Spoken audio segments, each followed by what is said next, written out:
Good evening, ladies and gentlemen, and welcome to the Binome Manufacturers Endurance Elite Cup Series Season 6, Session 1 of the quarter-final. Quite a mouthful there, but we got through it all. Indeed, we have got a huge championship on our hands, and, well, what a place to be at the Spanish trackside of Catalonia Grand Prix layout. I'm your host, Paul TX141 Walsh, also known as Britain a Spit, depending on what media you follow me on, and we are here to broadcast to you live what is expected to be an absolutely fantastic season of racing from the top drivers, a good number of the top drivers across the European Union.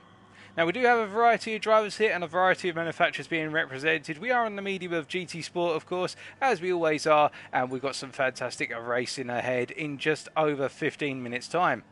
So what's this all about, and why are we expecting it to be some fantastic racing tonight?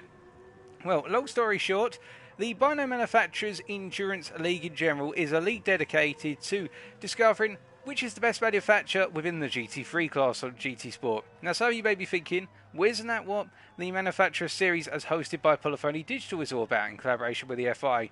Well, those races are typically quite short. Those races not lasting more than, say, 40 minutes in length. Whereas the races we're looking at here are 2-hour endurance races. So they're much more tactical, they're much more strategic, and it's all about not only being in the best possible car for a single lap around the circuit, but it's also about being able to manage the car over a long period of time, and you as a driver being able to master the art of driving within your limits whilst driving fast throughout a 2-hour period, which requires a huge amount of effort, and indeed it is tax on the driver. I can tell you that from 2-hour endurance leagues which I've raced in myself. Now, we will shortly be cut into the track, but as I said previously, we are at Barcelona Catalonia Grand Prix layout today for what is expected to be a very challenging opening race for our drivers.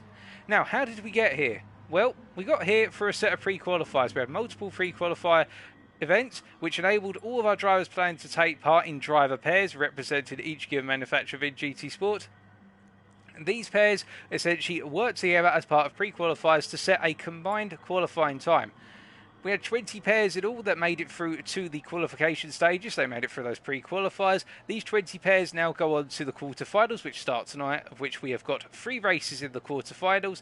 And over the course of those races, there'll be accruing point scores. Of course, maximum points for finishing first, the least number of points for finishing last. And based on the points they're able to pick up over the course of the 3 quarterfinal races, we will then see the top drivers progress through to the semi-finals, and then we'll have a similar format whereby in the semi-finals, I believe it's 2 races, and then once the semi-finals are cleared, the top drivers remaining from the semi-finals will progress to the all-important final, where we are going to have a grand total of 4 races at our disposal to determine which driver pair, indeed which individual driver is the best of all, and which manufacturer is the king and takes home the crown of being the Season 6 manufacturer champion. So that's it all in the summary, and now let's get down to the trackside and start to introduce our drivers who are racing today. Now, of course, we are here looking at Pool C, which effectively means that we are looking at the third of our 3 pools. We have Pool A and Pool B, which are being casted by other broadcasters as part of the GTS Boca team, which I'm proud to be a member of the family there. I'm one of the English broadcasters, and I believe the sole English broadcaster at this time, and it's a great opportunity to be able to bring you this series in the English spoken language. We're trying to expand the franchise out into a whole variety of languages, but as all of our drivers are making their way out onto the circuit so far, it should also be made very clear at the same time that some of these drivers we have seen last time out when we broadcasted the Season 5 finale just before Christmas, and a good number of drivers are going to be new to us today. So, without further ado, let's start to introduce our drivers one by one. We don't have any of the TX3 guys here currently, so we won't be able to introduce those, but those are 2 of our drivers who will be at trackside in the very near future. But then we do have this chap here, the Frenchman known as Cobra45, representing one or 2 drivers from the TC racing community today. TC as per the prefix and his gamer tag there, and he is running around in one of the 2 Mazda RX Vision machines, whereby he's making his way up towards turn number 9 at this current point in time. As he charges all the way up around the corner here, we're going to be seeing he's just applying it flat out here, and the Mazda being one of those cars which has really come on a huge 4 well over the course of the last balance of performance update within GT Sport, in the fact that we saw the Mazda's torque curve and acceleration curve get flattened out somewhat, and the power was spread more over its RPM range rather than being focused right at the top end. Plus, the Mazda, with its ride height changes as per the tuning changes in the balance of performance, have now made it a very strong car in terms of tyre life. The Mazda being one of the strongest cars, when the tyres start to get worn, it holds onto its pace very well by comparison with its peers. But the downsides of the Mazda, of course, being that it has some rather poor acceleration off the line, and in the low speed corners in particular, it does lack the overall torque by comparison with some of its peers, and so it is a car that you want to try and keep the revs as high as possible, and when you start to lose that momentum, you really do feel it in those long straights and acceleration zones, and a standing start is absolutely crippling to the Mazda, where the fact that the rotary engine really struggles to build up speed initially, but once it gets going, that's where it matters. Now, we have Cobra. He is going to be joined tonight by Nico, who's also from the TC community, and this is the other Mazda driver here, another Frenchman. The two drivers are good friends and have been racing together as part of the TC community for a good period of time right now. Nico JVT, and these two guys in the end came second in the overall grouping for Pool C. They qualified 6th overall in the pre-qualifiers, and that's placed them second in tonight's race for the qualifying grid. And we'll talk a little bit more about the grid a little bit later on. The TX3 independent drivers, or TX3 Indy drivers, who have qualified on the front row, but we'll come back to them when they do arrive. And I'm just hearing it whispered in my ear that I just need to put out the little advert to let people know within this lobby that if they are looking to tune into the English broadcast, then they will need to check us out on Twitch. So give us 2 seconds, ladies and gentlemen, and we'll be good to go.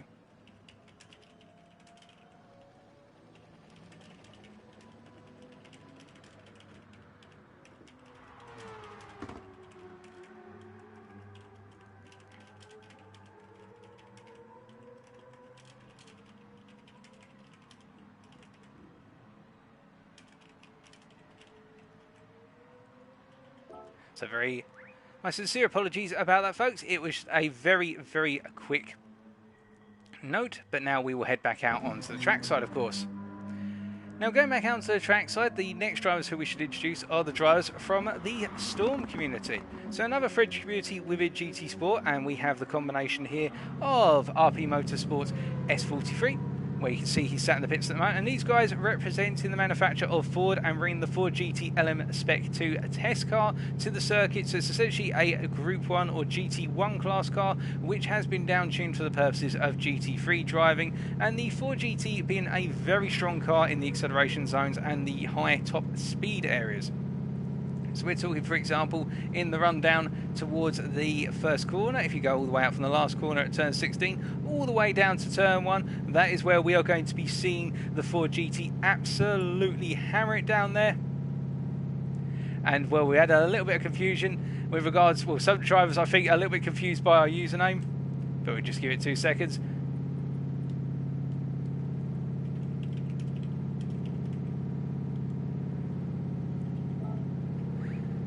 I think some of our hosts are relatively new to seeing that I run under the username of Britain a Spit on GT Sport compared to TX141. But again, it's all new, and I think everyone's just getting a little bit settled in, so no worries about that. But as I was saying, with regards to our Storm drivers, so they're representing Ford, and the Ford GT being very strong down the straights. Although the issue with the Ford GT is that with it being mid-engine rear-wheel drive compared to the Mazda, which is front-engine rear-wheel drive, it really does go through its tyres, particularly those rear tyres, which can take an absolute beating. And it's a heavy car due to the balance of performance tweaks. It's a light car in the Group 1 class, but in the GT3 class, which we're racing in tonight, a lot of weight is added to the car, and that means that the tyres really do start to wear off rather rapidly, and so tyre management is key with the car, plus also the fact that you've got an absolute gas guzzler of an engine in the back there, and what you end up with is a situation whereby you can either drive the Ford GT in one of two styles. You either fuel save massively because the torque of the engine is very strong, or alternatively you go all out. If you go for the fuel saving approach, then you lose a lot of pace by comparison with a number of other cars within different manufacturers, but the difference will be you can actually save a huge amount of fuel in the Ford GT, whereas if you go all in, you can be one of the fastest cars around the circuit, but of course then you have the complication of your fuel being exhausted and also your tyres being quite heavily worn after a couple of laps, where other drivers might be having a good time. But coming back to our driver here, so S43 is joined by his colleague, who's also representing the Storm community and the Ford community of JDM, who we are waiting for JDM to arrive at trackside. We do have a number of drivers who are still making their way down here. so we haven't got JDM here quite currently. But the next combination who we're going to come around to at this point is the combination of the Mazx guys. We've got these two drivers here, and keep it in mind that Storm qualified 9th overall in the pre-qualifiers. The Mazx guys, who we come to now, have qualified 12th overall in the pre-qualifiers, running in the Peugeot RCZ. They're representing Peugeot, a very different choice from what we typically see in terms of popular manufacturers. Peugeot being perhaps one of the least popular, but one of those ones which can throw in a few surprises, and we start off with Killer 62 here as he makes his way up towards turn 3. Now, with these guys qualified 12th overall, Killer 62 being one of those drivers who did rather well overall in the qualifying stages, and indeed was actually with one of the upper echelon of lap times in the pre-qualifiers by comparison with his teammate, and there's that little bit of inter-teammate rivalry already coming into the mix here for the Mazx team. As he makes his way down towards turn 5, what can we say about the Peugeot? Well, the Peugeot is a handling-orientated car. It's mid-engine rear-wheel drive, much like the Ford we've just seen. But the difference is, whereas that Ford is very strong down the straights, the Peugeot really does lack any momentum down the straights. It works well up to, say, 4th gear, but as soon as you get beyond 4th gear, it really starts to lose out. But conversely, it has some rather strong brakes available to it, although he goes a little bit wide there out of turn 9 because he got into the wash of GTB's Kimi's rear end. But as we can see, as he makes his way down towards turn 10, Killer's going to be hard on the brakes now into the hairpin, and he goes a bit deep because of the dirt on the tyres, but you can see the car's very planted when those brakes are absolutely slammed on, and it does work a treat. On top of that as well, it can be aggressive on the throttle and wear the rear tyres a little bit, but nowhere in the near calibre of the Ford GT. So we will expect that the Peugeots are going to be very strong through the handling sectors, particularly sector 3, which Maz is now demonstrating for us. Sorry, Killer is now demonstrating for us, I should say. But he is joined, of course, by his colleague from the Maz team, and that is Cortex, who's currently sat in the pits, bringing his own Peugeot to the circuit today. And Cortex being a little bit down on his teammate in terms of the pre-qualifiers. Their lap times are being separated by the best part of 0.6 of a second. That's not indicative of the pace they may be bringing to the table tonight, because remember, it was their overall combined time that got them here, and as these guys will be lining up on the 4th row of the grid in 7th and 8th place for the purposes of tonight's racing, we look forward to seeing what they can do. Now we need to hop over to our 5th team racing as part of tonight's grid, and that is the combination of the GTBE drivers, or as we know them, Gran Turismo Boardless Esports, the guys who also work in the GT Fusion Championship, but here we're talking about the Binome manufacturers, of course, and they're bringing and representing a Mazda as well, bringing their own Mazda RX Visions with the rather noticeable lime green and black liveried Mazdas compared to the white and orange liveries that we saw on our TC drivers earlier on. Now we start off with Kimi, a well-known and well-loved Belgian driver in the GTBE community, and indeed a very strong driver in amongst that, doing rather well in the pre-qualifier, pipping his teammate Raiko by the best part of 3 attempts, but again it was that combined time, and we're expecting great things from Kimi tonight as he makes his way on that fresh pair of tyres all the way through turn 3 and up towards turn 4. And as I say, he is joined by the Frenchman of Raiko, who is his teammate, again bringing that Mazda RX Vision GT3 concept. This car, of course, not being a car that currently exists out on the road or indeed in racing series to date, but a prototype or two do exist in the Mazda garages at the moment, and we could be expected to see them out on the real-world circuits in the near future as part of the Mazda RX-9 project. But we'll wait and see as Raiko resets to the pits. A little bit camera shy perhaps as he's gone back to the pits here, but Raiko doing as well as his teammate. That gap of 3 attempts not being too much between the pair of them, and we look forward to seeing what they can accomplish from the 5th row of the grid today. Now our drivers who will be starting at the back of the grid and qualified 18th in the overall pre-qualifier, whereas the GTBE guys we've just seen qualified in 15th place in the pre-qualifier, are the combination of what is Bilou and Philippe Polacala. And now these guys represented the GCK community, and we start off with our Belgian of Philippe, as we're going to be short of his name from this point onwards, the T23T driver who is representing GCK today. We are looking forward to seeing what he can do representing the American manufacturer of a Corvette and bringing the Corvette C7 to the circuit. Now the Corvette is a very odd car. It's a very strong car in the GT3 category based on the current balance of performance, but it requires a very deft touch in order to get the most out of it. Firstly, the engine. engine. It's an engine which can rev quite high, but you don't want to rev it too high because otherwise you lose a major amount of fuel efficiency. On top of that as well, it is very sensitive on the tyres, but if you drive it well and calmly, then what you find is that the tyres do last a good period of time. And our Belgian driver here is joined by his teammate, who we just look around the circuit to try and find, and it is Binome, who I do not think has currently arrived. We're still waiting on a couple more drivers to arrive at the circuit, as we are just counting down the time right now. But Binome is not here right now, so he should be here in the very near future. But that means we have an opportunity now to introduce our TX3 drivers, and we start off, of course, and these are the drivers who've qualified third in the pre-qualifiers, and we'll be starting on the front row of the grid today.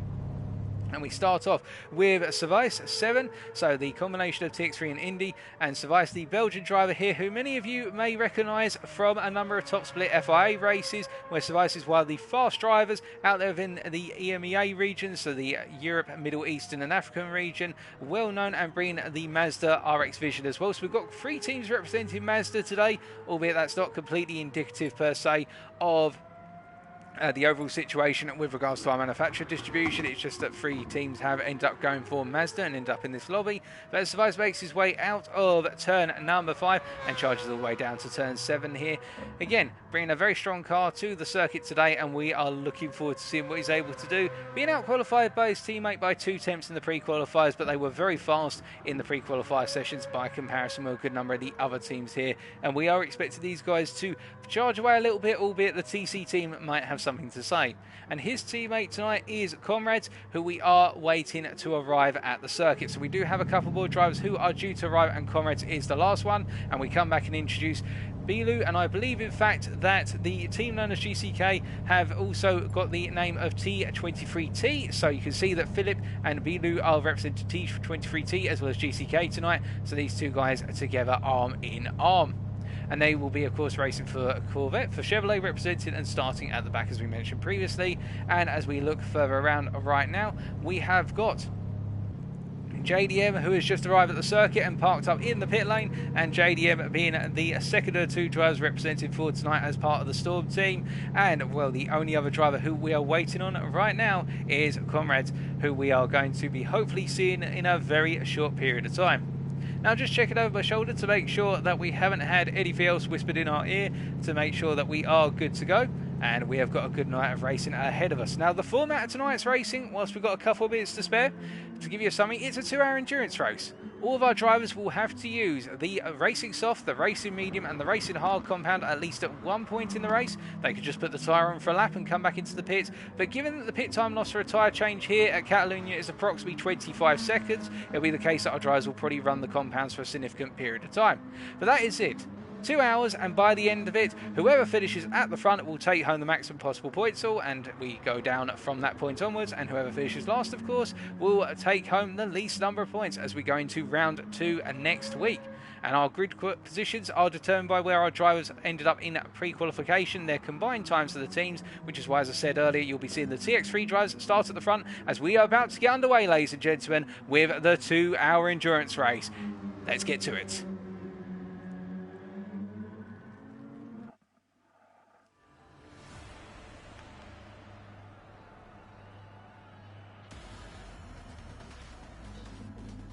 So as we pan down to the rolling start procedure then, with the RX Vision of Service on pole, unfortunately his teammate not able to join tonight, so he will be alone representing TX3 Indy, and behind him will be the 2 TC drivers of Cobra and Nico, and it's a long run down towards turn 1.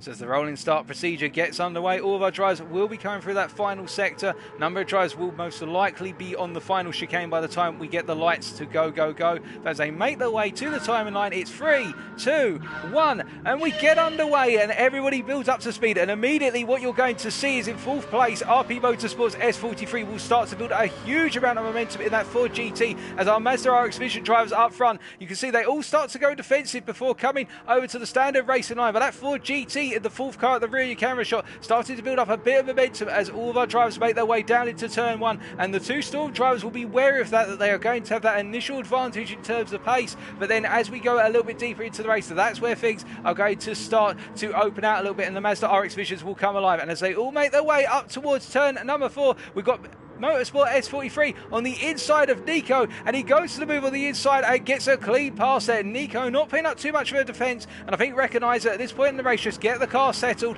and get the temperatures of the tyres up to pace, because if he could do that versus S43, then later on he is going to have a significant advantage versus the Ford driver right now as they all make their way down towards turn 7. And we can see that Cobra is experiencing a similar situation right now by versus Motorsport S43, where as they make their way up towards turn 9, the Ford GT driver is closing down that Mazda. Now behind them we do have a situation whereby we've got the second of the GT drivers trying to come through as it is weaved from side to side out of turn 9. It's going to bird into turn 10, and it's S43 who goes to the move and parks it on the inside of the apex and holds off Cobra 45's attempt at an undercut, and the Ford GT driver has already made up 2 places, and now he's charging after our race leader who's 2.1 seconds up the road. But of course remember, well, it's been a 2-hour race, it could be the case that our Mazda drivers are playing for fuel and the strategy versus what our Ford drivers may be wanting to do, which is get past nice and early on.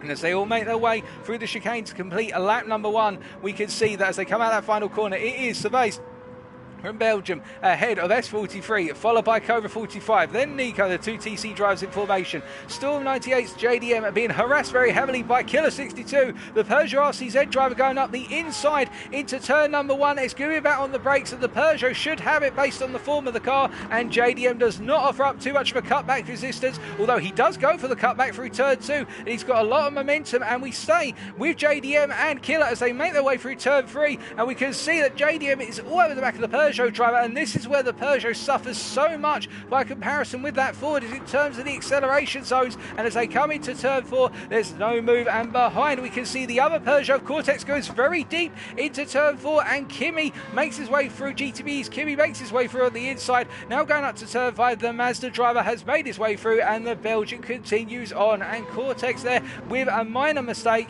as they went through turn 4 on lap number 2, and Raiko will be looking to follow through and try to keep up with his teammate. Behind, however, the 2 Corvettes of Philip and Bilu are not having the best of tyres right now, running quite far behind the rest of the field and having a very difficult start.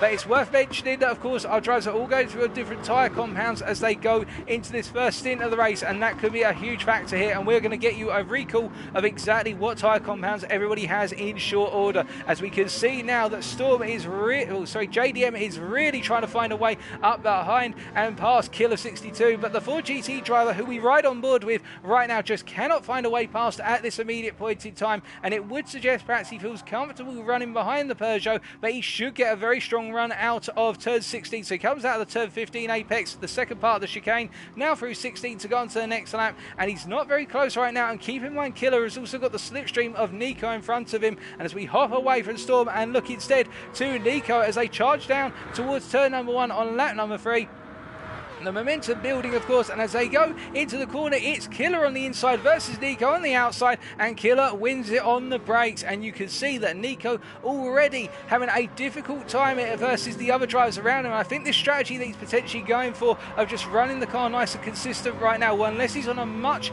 weaker compound in terms of pace, but one that's more durable, he is losing ground to his teammate, and the Peugeots and Fords around him are all getting rather feisty indeed, as we see that Nico's got to keep one eye ahead of him in terms of Killer 62 and one eye behind him in terms of JDM, and JDM continuing to try and find a way past Nico, but he just can't seem to get into that position to make a move, and it was the same situation with Killer 62 as JDM almost experiences quite a bit of snap oversteer out of the turn 5 hairpin there on the exit curb, but I think it's the case that JDM is starting to feel very feisty right now and really wants to get the move on and catch up to his teammate. And it is worth noting that in terms of breaking away right now, the lead 2 drivers of Cervais and S43 have broken away to effectively what is 3.5 seconds up the road from TC's Cobra 45, and as they all coming down to the hairpin on lap number 3 and turn 10 hairpin in particular, no changes so far, and perhaps JDM is starting to run out of a little bit of gumption right now and experiencing a drop off in pace a little bit after a couple of laps. Perhaps he went in early and now has to settle and move back to the strategic element, which is he won't be able to get past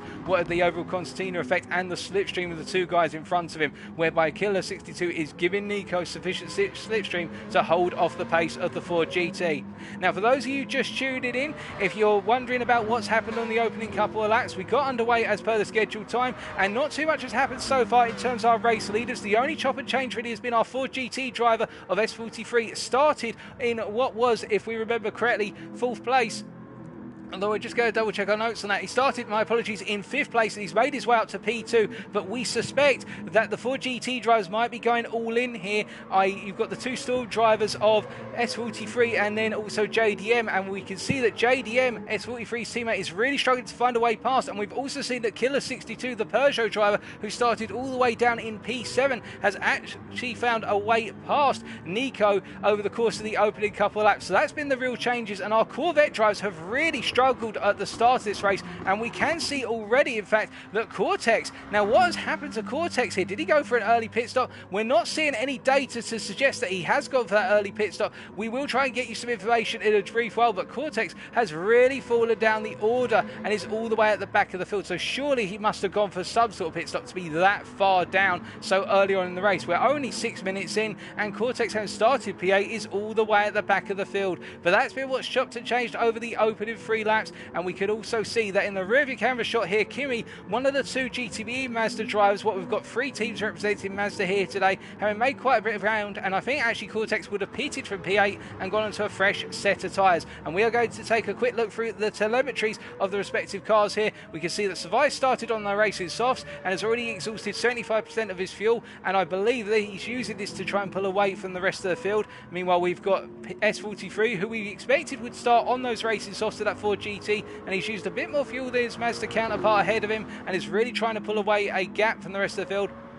And then Cobra, and this is where we're talking about the tyres. So the Mazda drivers of TC have gone for the mediums, or at least the lead driver has. What about his colleague behind? His colleague has also gone for the mediums. And what about Killer 62 in a mix of that Mazda sandwich? He is the filler for the Mazda sandwich in that Peugeot. He's on the mediums as well. So Maz's Killer 62 are going for a very similar strategy to the Mazda drivers here. And you can see how the 2 cars are stacking up versus one another as Nico is getting a little bit impatient. I think he's worried that the Killer 62 is holding him up, and behind, it's worth noting that JDM, the other 4 GT driver, started on the racing softs, and he hasn't been able to utilise that grip advantage which S43 was able to do, his teammate. But JDM has not been able to utilise it and is now starting to struggle a little bit by comparison with the medium runners early on. So that 4 GT needed to use its tyre life nice and early. Behind these guys, we've got Kimi, who's on the soft here, but he should be able to make those quite long because of the nature of the Mazda RX Vision in terms of tyre wear.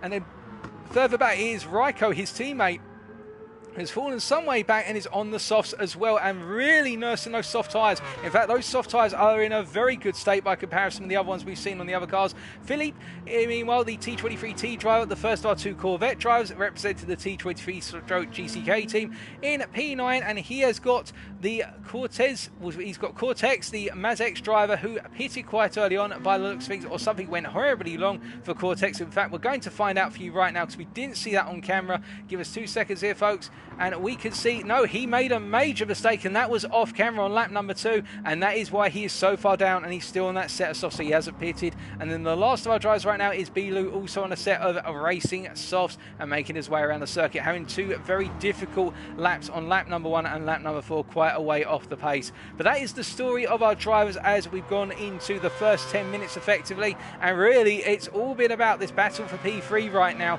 and our drivers being very strategic about how they play things. Just taking their time, it would seem, in this 12 car field, which was 11 cars, because we did not have the driver of Comrades arrive on time, and it means that right now the big question will be which of the drivers in this battle, this 4-way battle for P3, will be the first to flinch in terms of strategy. As we look back from Cobra, we take a look back from the Mazda driver's car here, and we can see a face full of Peugeot confronting us.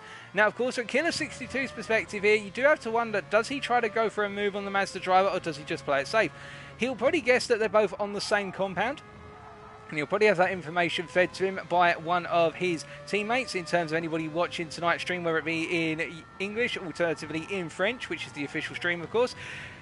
he'll be looking and he'll be knowing that, and as a result he may be making the executive decision here in terms of a tactical decision not to go for too many moves. He might just try and get in Cobra's mind a little bit, pull out there on the inside just as they go into the turn 10 hairpin, and that's all to try and distract the driver in front, perhaps make him make a little mistake and cost himself some time naturally over the race. But of course in these races you don't want to cost one another too much time, for the simple reason an early move which may take 5 seconds out of your overall race time to perform costs you that 5 seconds later on when you're in that strategy and you get jumped by somebody who just decided to stay out of the fight. And that's what's going to be going through the minds of our drivers here, as we're still only 10 minutes in and we've got a long way to go as we come around onto lap number 7. And of course some of our drivers will up the field already onto that 7th lap and have made their way into turn 1.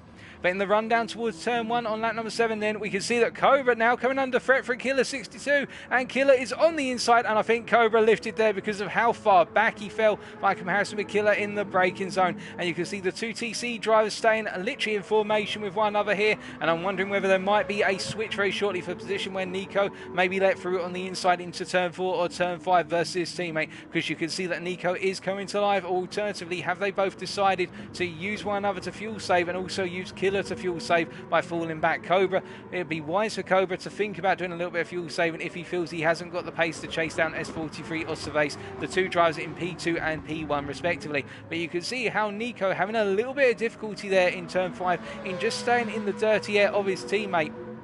And I think that's why what we're noticing is that JDM on those soft tyres, which are starting to pick up quite a bit of degradation, he is falling back a little bit, and I think he's just trying to keep himself out of the slipstream zone of the guys in front, because as we look at the telemetry you can see that the left hand side tyres, what with this being a clockwise circuit, are going to take the majority of the wear, but both those tyres in good check, mind you, in terms of the wear is equal across the fronts and the rears. And I think JDM at this point is realising that he'll need to try and go as long as the medium runners in front of him on those softs. He'll try and make them go long, so that way he can stay in the race with these guys and get the most out of that race's soft tyre, because he can't find a way through, and so he's now got to try and change up that strategy a little bit, or at least that's what I'd be thinking if I was in JDM's shoes. If I can't afford to be behind these guys and trying to absolutely milk the pace on that racing soft, then I've got one or two choices: either pit early, alternatively try and run the tyre as long as these guys in front of me run that racing medium tyre, and then become a little bit more competitive later on in the fact that I might go to another set of softs, alternatively I'll go to the racing medium whereas they go to the soft now, because I've got the soft tyre out the way technically, but it's the tyre I want to be on all the time. But if I can make that soft last longer, then I shorten my medium and hard stints later on in the race, of course. Now, as we look further around the field here, we can see that in the 7th place, Kimi right now just making his way out towards turn 3. A little bit of a peaceful existence for Kimi on those racing soft tyres, and you can see that they're starting to fall off a little bit by comparison with the other drivers ahead of him, albeit he hasn't come too far out of arm's reach from the battle for P3 right now. But I think he's just simply settling into this one and trying to go the longest possible depth on those softs, much like for what is JDM's situation. The longer he can go on these tyres and the shorter he has to run the medium and the hard potentially later on. He might be going for a very long run on a set of softs multiple times here.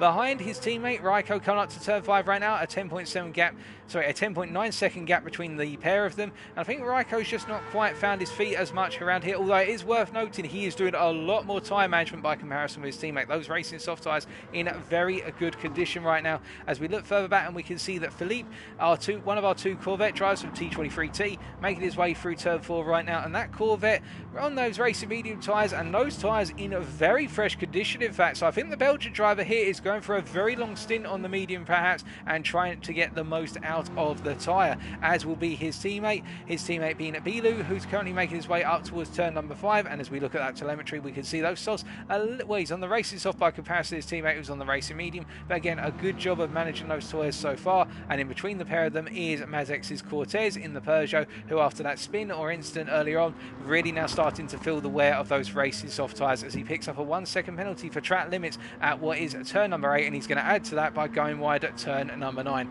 So Cortex not having a good start to tonight's race, and indeed to the quarterfinals. But up front, Cervase right now having the time of his life, it would seem, in the Mazda RX Vision, having started on those racing soft tyres, and he's gone to break away from the field. And his closest competitor right now is S43, the Ford GT driver, also on those racing softs, 6.6 seconds back. And really, S43 done the job early on to get clear of the field, but now we'll have to wait and see what happens when those pit stops come in. Now, in terms of tyre life here, I would suspect that those racing soft tyres are going to go somewhere between 10 to 15 laps. depending on how hard you push them before you have to come into the pits. And based on the fuel tank usage we're seeing from drivers here, a fuel tank is going to last you somewhere in the region of about 8 to 9 laps in terms of 50% of a tank, so you're looking up to in the region of about 18 to 20 laps for a full fuel tank. That'll be the maximum life of the fuel tank, and given that our lap times around here are somewhere in the region of the 1 minute 45s or so, and we can see that, for example, here on the previous lap, Killer 62 did a 1:45.6. We are expecting that our drivers are going to be going quite deep into the race, so 10 laps, for example, on that lap time, which is 105 seconds. That's going to take you, well, let's say 1 2/3 of a minute. That's going to take you up to the best part of what is about a 20-minute stint each time you do 10 laps. So we can expect that our drivers will be pitting somewhere in the region of every 25 to 30 minutes, if not a little bit shorter than that, again, depending on their situation. So that's where the pit stops are going to be coming out. So we're expecting most likely somewhere in the region of a 3 to 5 stop race, depending on how aggressive drivers go on the tyres. Although I think a 3 to 4 stop is more likely the recommended one, particularly with those mandatory medium and hard stints and that 25-second time loss in the pits. But then again, we do have that fuel situation to worry about as well, which will be on our drivers' minds. Do they load the cars up heavy with fuel every time they go into the pits, or do they load them light to go for some rather quick laps?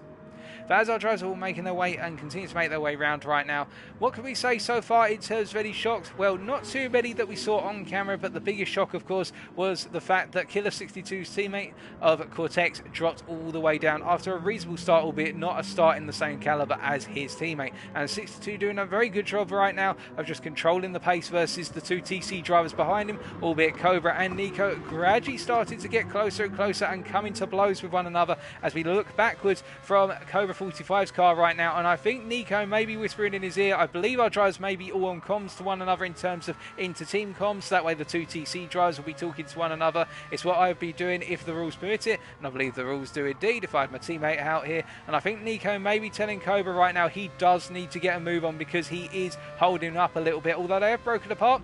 And speaking of things going a little bit from good to bad here, you can see now that tyre differential coming in as we look back from JDM's car here, one of our two stall drivers. Now remember, JDM is on what is those racing soft tyres, and you can see how much the tyre degradation with the heavy nature of the Ford GT has really started to come in, because Kimi behind him, the GTBE driver, is on a set of racing mediums last time we checked, as we're going to be looking forward from Kimi's car now, and we'll give you the perspective, and we can see that it's soft tyres by comparison, having a bit less wear. Well, actually, he's on the softs, my apologies, not the mediums. We're confused him with the other GTBE driver here.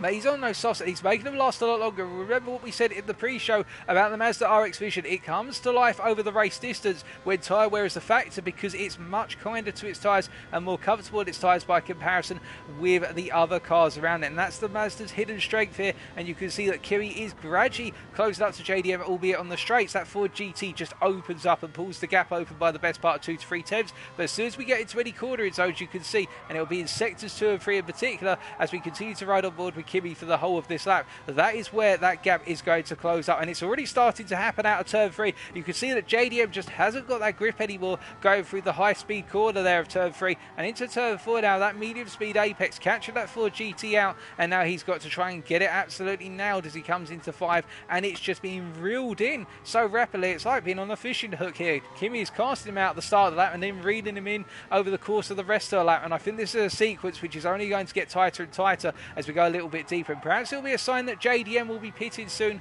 where the fact we're coming up to the 19-minute mark, and by the end of this lap we'll almost be at the 20-minute mark, and it might be a good time for JDM to consider coming in for that early pit stop, just to get himself off of those tyres and stop losing time from fighting with Kimi if he feels he's got to fight with him at this point.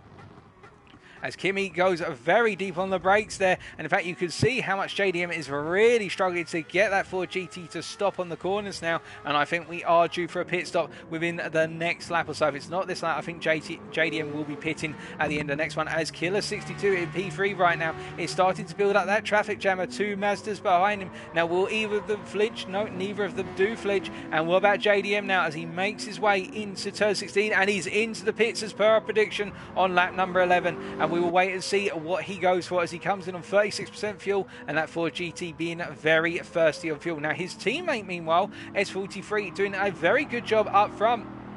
And whilst he has lost 2 seconds to Cervez over the course of the last 2 laps, it's suspected that is that Mazda's tyre wear coefficient coming in, whereas S43 is just simply putting in those laps, and he's not really being reeled in by the racing medium drivers right now because he's on those racing softs, of course, and that means that he is doing a good enough job right now to make that racing soft tyre last. But I suspect that S43 will probably be into the pits not this lap, then the next couple of laps, as JDM comes out of the pits and goes on to a set of racing medium tyres, and having not really fueled up the car too much here. He's fueled it, well, he hasn't even touched the fuel by the looks of things. I think JDM is going for a short but sweet stint on those racing mediums to then do the switch back, as we see that Cortex is into the pits from P10 at this point in the race. The Peugeot driver coming in off of that set of racing softs and down to 26% fuel, so he has had to go full pelt in order to try and close up from the mistake he made earlier. And I think Cortex here has got a long strategic race to achieve in order to get himself back up into that top 10, and indeed all the way back up into that top 5. He's already really effectively in that top 10, but he'll want to get higher and higher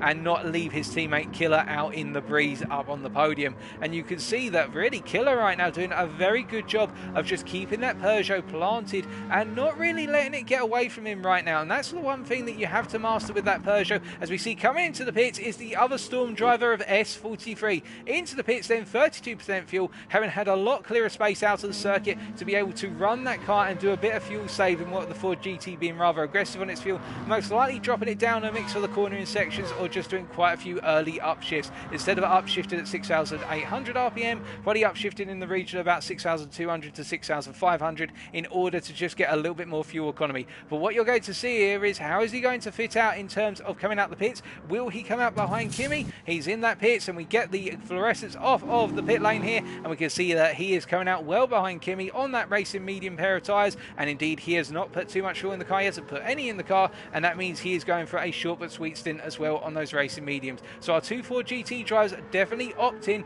Well, you actually, hold on a second, Storm is already into the pits once again, and he's decided to do a single lap on those racing mediums. Well, sorry, not Storm. JDM has decided to come in and do a single lap on those racing mediums. So our 2 Ford GT drivers perhaps going for the 1 lap magic on terms of the racing medium and the racing hard. And that is going to be a huge time cost, because remember, we have the extended pit times in GT Sport. So it's not as though they can just come into the pits and spend 5 seconds in the pits and come out a fresh pair and away you go. That's a 25-second time loss for that tyre change. And we can see that as he comes out of the pits right now onto the hard, it looks as though he's going to do the same again, because he hasn't put any fuel in the car. So JDM here going for it all on the racing soft. I think this could be a big gamble for the Ford GT driver at the back of the Ford GT pair, now down in P10 out on track, but of course not in P10 in terms of the strategy right now, as we can see with all our drivers coming through that Killer 62 in P2 right now. What if S43 haven't gone for that pit stop on lap number 12, doing a good job of making sure to clear the Mazda drivers. And remember,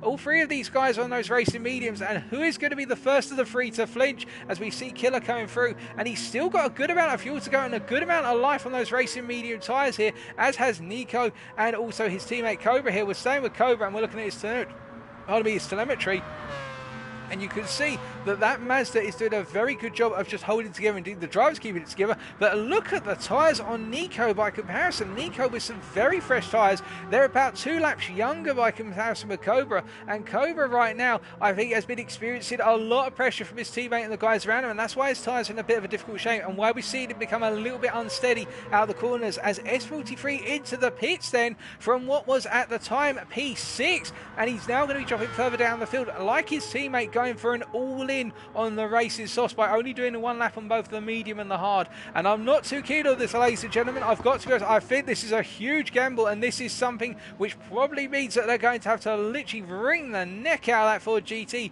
over the course of the rest of the race, as we see Philippe, the Corvette driver, the leader of our 2 Corvette drivers, about to come into the pits from what was at the time P8, and his teammate Bilou has just gone past. We can see that, the second of the Corvette drivers, as we have got JDM, who is in the pits still. Well, no, JDM has just come into the pits, and we're talking about the other Storm driver early on, but we can see Philippe going for fuel in the car here, and meanwhile JDM in the pits at P10. He'll be coming in very shortly, the pit crew waiting to service the car, but Philippe coming into the pits, and he's gone out on a set of softs, and now here's his time to shine, as our race leader coming in at the end of lap 14, Cervez, will be coming in to change off his tyres here, and we'll let you know what tyres he's changed onto, and how will Cortex favour out in terms of this, as JDM in the pits right now. I think Cortex is going to clear the second of the 2 Storm drivers here, And I think it's going to be JDM who's coming out the pits in the rear view camera shot there. We did see that very briefly, and he makes his way on a fresh tank of fuel. And in fact, we have got everybody charging into the pits now from our top four. So it is Cervais who is coming into the pits, and he has changed tyres. He is coming out the pits on a set of hards, and he has not put any fuel in the car.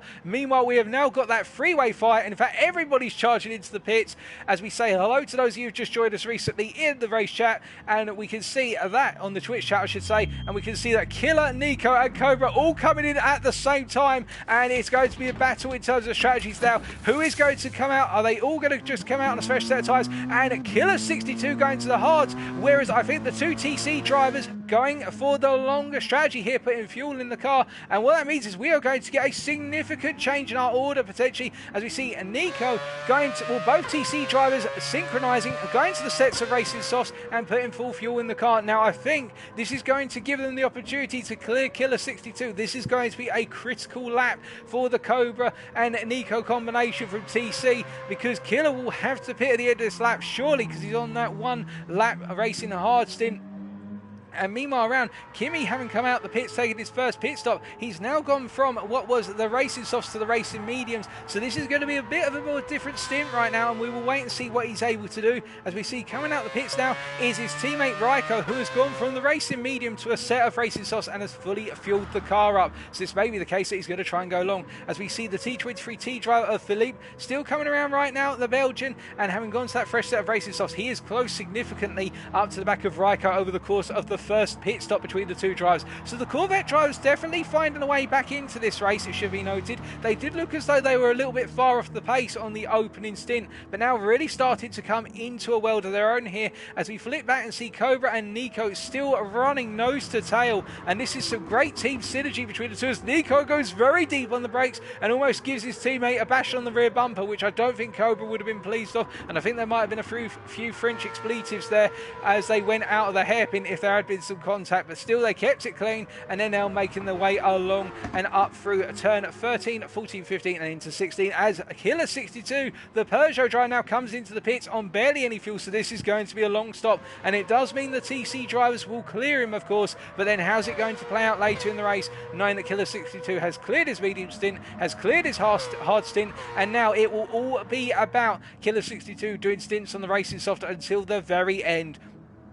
And that's a question we will have to answer over the due course of this race, of course. But the two Mazda drivers from TC are now up to P2 and P3, which means we have Mazdas in first to third, and we're also in fourth place, as we can see that Killer 62's team are putting the fuel in the car right now, and he'll be begging that fuel could go in faster and faster. It's taking too long, it's taking too long, he's probably going to say, as we got a battle between Raiko and Philip as they come out of the final corner then. So it looks as though Raiko is taking quite a bit of time to get those tyres switched on, and indeed with what is those racing softs versus Philippe. Philippe really coming to life on those racing softs in that Corvette, and he goes to the inside into turn 1 on lap 16, and Raiko doesn't defend it too hard here, and I think the Corvette driver is now up into P6, and I think Philippe is going to be the one to watch here. The Belgian is really on charge here as he makes his way around turn 3, and Raiko just doesn't have a response at this point in the race, and I think we might see a little bit more from some of our other drivers, albeit the big question will be, of course, what can this man do here? We're looking at S43, who's catching up to the battle for P6. The Ford GT driver having pitted off the softs early on and gone to another set of racing softs, the fuel tank of fuel, and having also used up the racing hards and the racing mediums on one lap stints in between. So he's already done effectively what is 3 stops compared to a lot of the drivers around him. What will the Frenchman be looking to do when he gets into this fight for P6? Because these guys, if he gets caught up in that battle, will cost him time. He's going to have to clear them, and now he's got to clear them at a rate, because he has invested all in the racing soft strategy here, which is do the entire race on the softs bar 2 laps. But of course that means that he's taken on effectively what is an extra, one could argue, 50 seconds in terms of pit stop time, because of the fact that he's only done those 2 single laps, one on each of those tyres. But we'll see how it plays out, with a number of drivers opting to start on that racing medium, particularly on Mazda drivers, and running it for its full duration of what was 13 to 15 laps. So it has been topsy-turvy in terms of the strategies right now, and I think we need some sort of abacus to be able to record it all down. But nonetheless, it's looking as though it is going to be shaping up to be one lively strategy fight as we go into the second quarter of tonight's race. We've already cleared 30 minutes, and just to give you a recap of the story then so far, So your race leader on lap 17 right now, going through the turn 10 hairpin, the Belgian of Cervais, who is representing the TX3 Indy community, well, making his way up through Sector 3 right now. What we can say is he has led this one from the start so far, having started on the racing soft tyre to break away from the field with the threat of Mazda drivers behind him and also the Ford GTs, which I think he was most conscious about. He's on the racing hard right now. He's gone from the soft to the racing hard and is running that fuel tank quite long, and I think he's trying to get the most out of the racing hard, doing a short stint on it, not a single lap, but a few more laps than just one in order to clear the fuel tank, and then he'll either go to the medium or a set of softs in the near future. And he is 31.3 seconds ahead of our P2 man of TC's Cobra 45. The TC team running very close together throughout the entirety of this race. They've literally been nose to tail all the way through and have been working very hard together to stay with one another over the race distance so far. And the two Frenchmen are running it tactically here, and well, they started off on the racing medium and did a full stint on the racing medium, a total of 14 laps approximately, and it's worked out very nicely because it's put them in P2 and Nico behind him, who we opt to now as they go on to lap number 18. They've been kept together, but I cut away for that briefly, ladies and gentlemen, because I'm hearing reports that GTBE's Raiko, the Mazda driver, goes deep into turn 10. He's got a lot of pressure behind him right now in the form of S43, as the Storm driver in that Ford GT will be desperate to find a way past. He's got to get past every driver he encounters as soon as possible, and he can't find a way through at turn 13. It's near impossible to overtake into there, and as they make their way through turns 14 and 15 near the chicane, you can see that S43 is all over the back of the Mazda driver, and as they come into the final corner, surely it's just going to be a drag race, which that Ford GT is going to win with ease, because the Mazda loses out as it goes down the straight here, and they're side by side in the charge down towards turn 1 on lap number 18. It's S43 on the inside, Raiko on the outside, and I think Raiko just accepts it's not going to be his day right now, but it may come back to him later on. He concedes the position at S43 from Team Storm up into P7. And well, now S43 will have to try and make up that approximate second he lost in the final sector there in order to chase after the guys ahead, because remember, S43 was in P2 before the strategy kicked off, and he's got a long way to go as we see our race leader Space now coming into the pits. The pit crew are out and ready to service the Mazda, and meanwhile our chaps in P2 and P3 we were talking about before we cut away, the TC team here of course being a looming threat to Cervais, and I think Cervais will be very aware of that as he's going to come into the pits to have to refuel the whole car and now choose to either go into another set of racing softs or alternatively go for that racing medium stint and get it out the way. But as we continue our story then, well, we won't just quite yet because we need to point out where the TC guys are going to be in relation to Cervais. They're coming up the final corner right now and across the timing line onto lap number 19, and Cervais is in the pits right now being serviced and having fuel put in the car. So as we pan backwards and we look back on our drivers from turn 1, we can see that the TC guys have cleared Cervais. They're up into P1 and P2, and Cervais, I think, will be coming out in what is P3. He's refueled the car to 100% and gone to another set of racing softs, and we hear the scream of that Mazda engine as it gets up to speed, and he's just come out ahead of Kimi from GTBE, the other Mazda driver in our top 5 right now, and you can see that Kimi not too far back. And it's worth us now talking a little bit about the Belgian of Kimi. He's had a good opening start to the race, albeit he dropped down to P7 in a bit of a quiet position for the opening stint. But then because of the strategy and how everything's kicked off, he went from the racing softs, which was his opening stint, to a racing mediums. And he's now using the racing mediums for the full duration. He's going to do a full stint on them. And I think the idea is he is going to use the full length of each tyre to get himself to the race with a minimum number of pit stops and try to avoid spending as much time as possible in the pits, because the pit time costs you so much here. Now behind him in P5 and 13.8 seconds back right now is Killer 62. Now Killer has been really so far the surprise element of this race in the Peugeot RCZ. We expected the Peugeot to be a bit of an unknown element because of its quirky characteristics, but we can see that he's on the racing softs right now, having started on the racing medium much like the TC team and also some of the other drivers around him. But really where Killer has excelled is he got himself up into P3 on that opening stint. He got past both of the TC drivers who seem to want to work together. They let him through to an extent, although they did put up a bit of a fight, and Killer did have to work to get the momentum on them both to convince them that he was going to really fight them and put pressure on them. But really Killer right now has been that driver who we are keeping our eyes on. The Frenchman has done a very good job, and the nippy little Peugeot doing everything it can in the hands of the very capable Killer 62 as it makes its way through Sector 3 on lap number 19.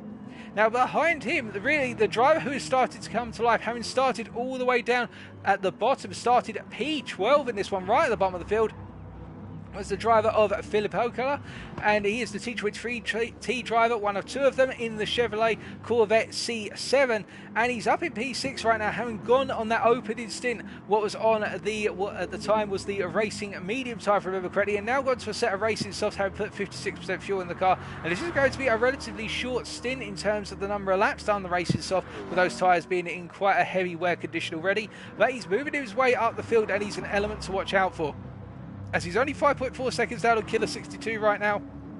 And the times are relatively equal despite the wear on his tyres, but behind him and the driver who we should be keeping in mind as well, who was in P2 before the pit stops commenced, and remember he went for the free stop early on of doing one lap on the racing medium, one lap on the racing hard, and then getting back onto those racing softs as soon as possible, is Storm's S43. The Frenchman right now in that Ford GT, being our lead Ford GT driver, really having to go some, and he is closing down Philippe at a furious rate of knots, only 2.7 seconds the gap between the two of them as we look on from the P7 man's position, and behind him is 6.7 seconds behind is GTB's Raiko, the other GTB driver here in the Mazda RX Vision as well. In P8, having had a quiet race much like his teammate, but he wasn't able to capitalise on the fighting ahead of him, unlike Kimi, to close up the gap for that battle for P3 on the opening stint. But Raiko, having started on the racing medium tyre, now going to those racing soft tyres and doing everything he can to extract the life out of them. And Raiko has been the slower of the two GTB drivers, but the most conservative on his tyres, and it seems to be paying off.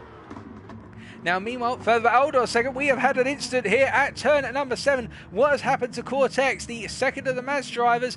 We had an incident earlier on, we're just going to get a replay of that. So coming into the turn 5 hairpin, it looks as though everything was okay on the car, and as he makes his way down on a heavily worn set of racing softs, mind you, he goes into turn 7 here, and does he just go wide? He goes wide on the brakes, onto the grass, and just gets spun into the gravel, but he was able to get the car out of the gravel and keep on his way, but he has dropped all the way down to P11 now, so he has lost the place to Bilu, who was in P11 at the time, but now he has got it all to do once again. But as we hop a little bit further back up the order, we look at now JDM, the other of the two Storm drivers in the Ford GT, and JDM wasn't really able to capitalise on starting on the racing softs, unlike his teammate, found himself stuck in P6 behind the two Mazdas, the TC team, and also the Peugeot of Killer 62, and he went for the all-in in terms of going to the racing soft for all of his race laps, minus getting the 2 laps out of the way on the racing medium and the racing hard, but now he's got to make up all the time that he lost on that opening stint on these racing softs as he goes deeper and deeper into the race, and it's a big gamble,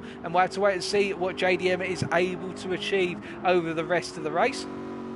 In P10 right now, 6 seconds down on JDM, is T23T's Bilu, the Belgian driver, the second of our Corvette drivers, having had a very difficult start, much like Cortex in a way, in the fact he just seems to find himself falling off and making a mistake early on. And Bilu right now, having started on the racing mediums, is now on another set of racing mediums as well. I think he actually started on the racing softs, which should be pointed out, now on a set of racing mediums and making those tyres go for as long as possible. And last but not least, the driver who we saw spin out earlier is the second of the two Maz drivers, and that is Cortex, who the second of the Peugeot drivers had a major mistake on the opening laps, and it just hasn't worked out for him. Having started on the racing medium and now struggling on a pair of racing softs, which are definitely at the end of their life. But as we look further out the field, we've got a coming together at the chicane between P6 and P7, and we can see that it is the battle we're expecting of S43 catching up to the back of Philippe, as Philippe makes his way down towards turn number 1 on lap 22, and well, he's going to be gifted the slipstream to S43. That Ford GT comes on in droves down the straights. Now the Corvette is no slouch, of course, and S43 trying to go for a lunge almost from 6 tenths back into turn 1. Well, I think that was more just to try and put some pressure on Philippe and make him open the door, thinking that what S43 was going to do was try and come through like a battering ram. Of course, he would be planning to do that given the professionalism of S43, but it was something to get in Philippe's mind, but Philippe was resistant to that and didn't react to it. And as they come through turn 4 right now, S43 knows he's got to clear the Corvette driver urgently, because every lap he spends behind him right now, so close like this, is going to cost him tyre life, and it's going to cost him time overall on this stint. And he can't afford it as he gets some snap oversteer out to turn 5. And as they make their way into turn 7 right now, he is really feeling the dirty off the back of that Corvette. The wash is really getting to the car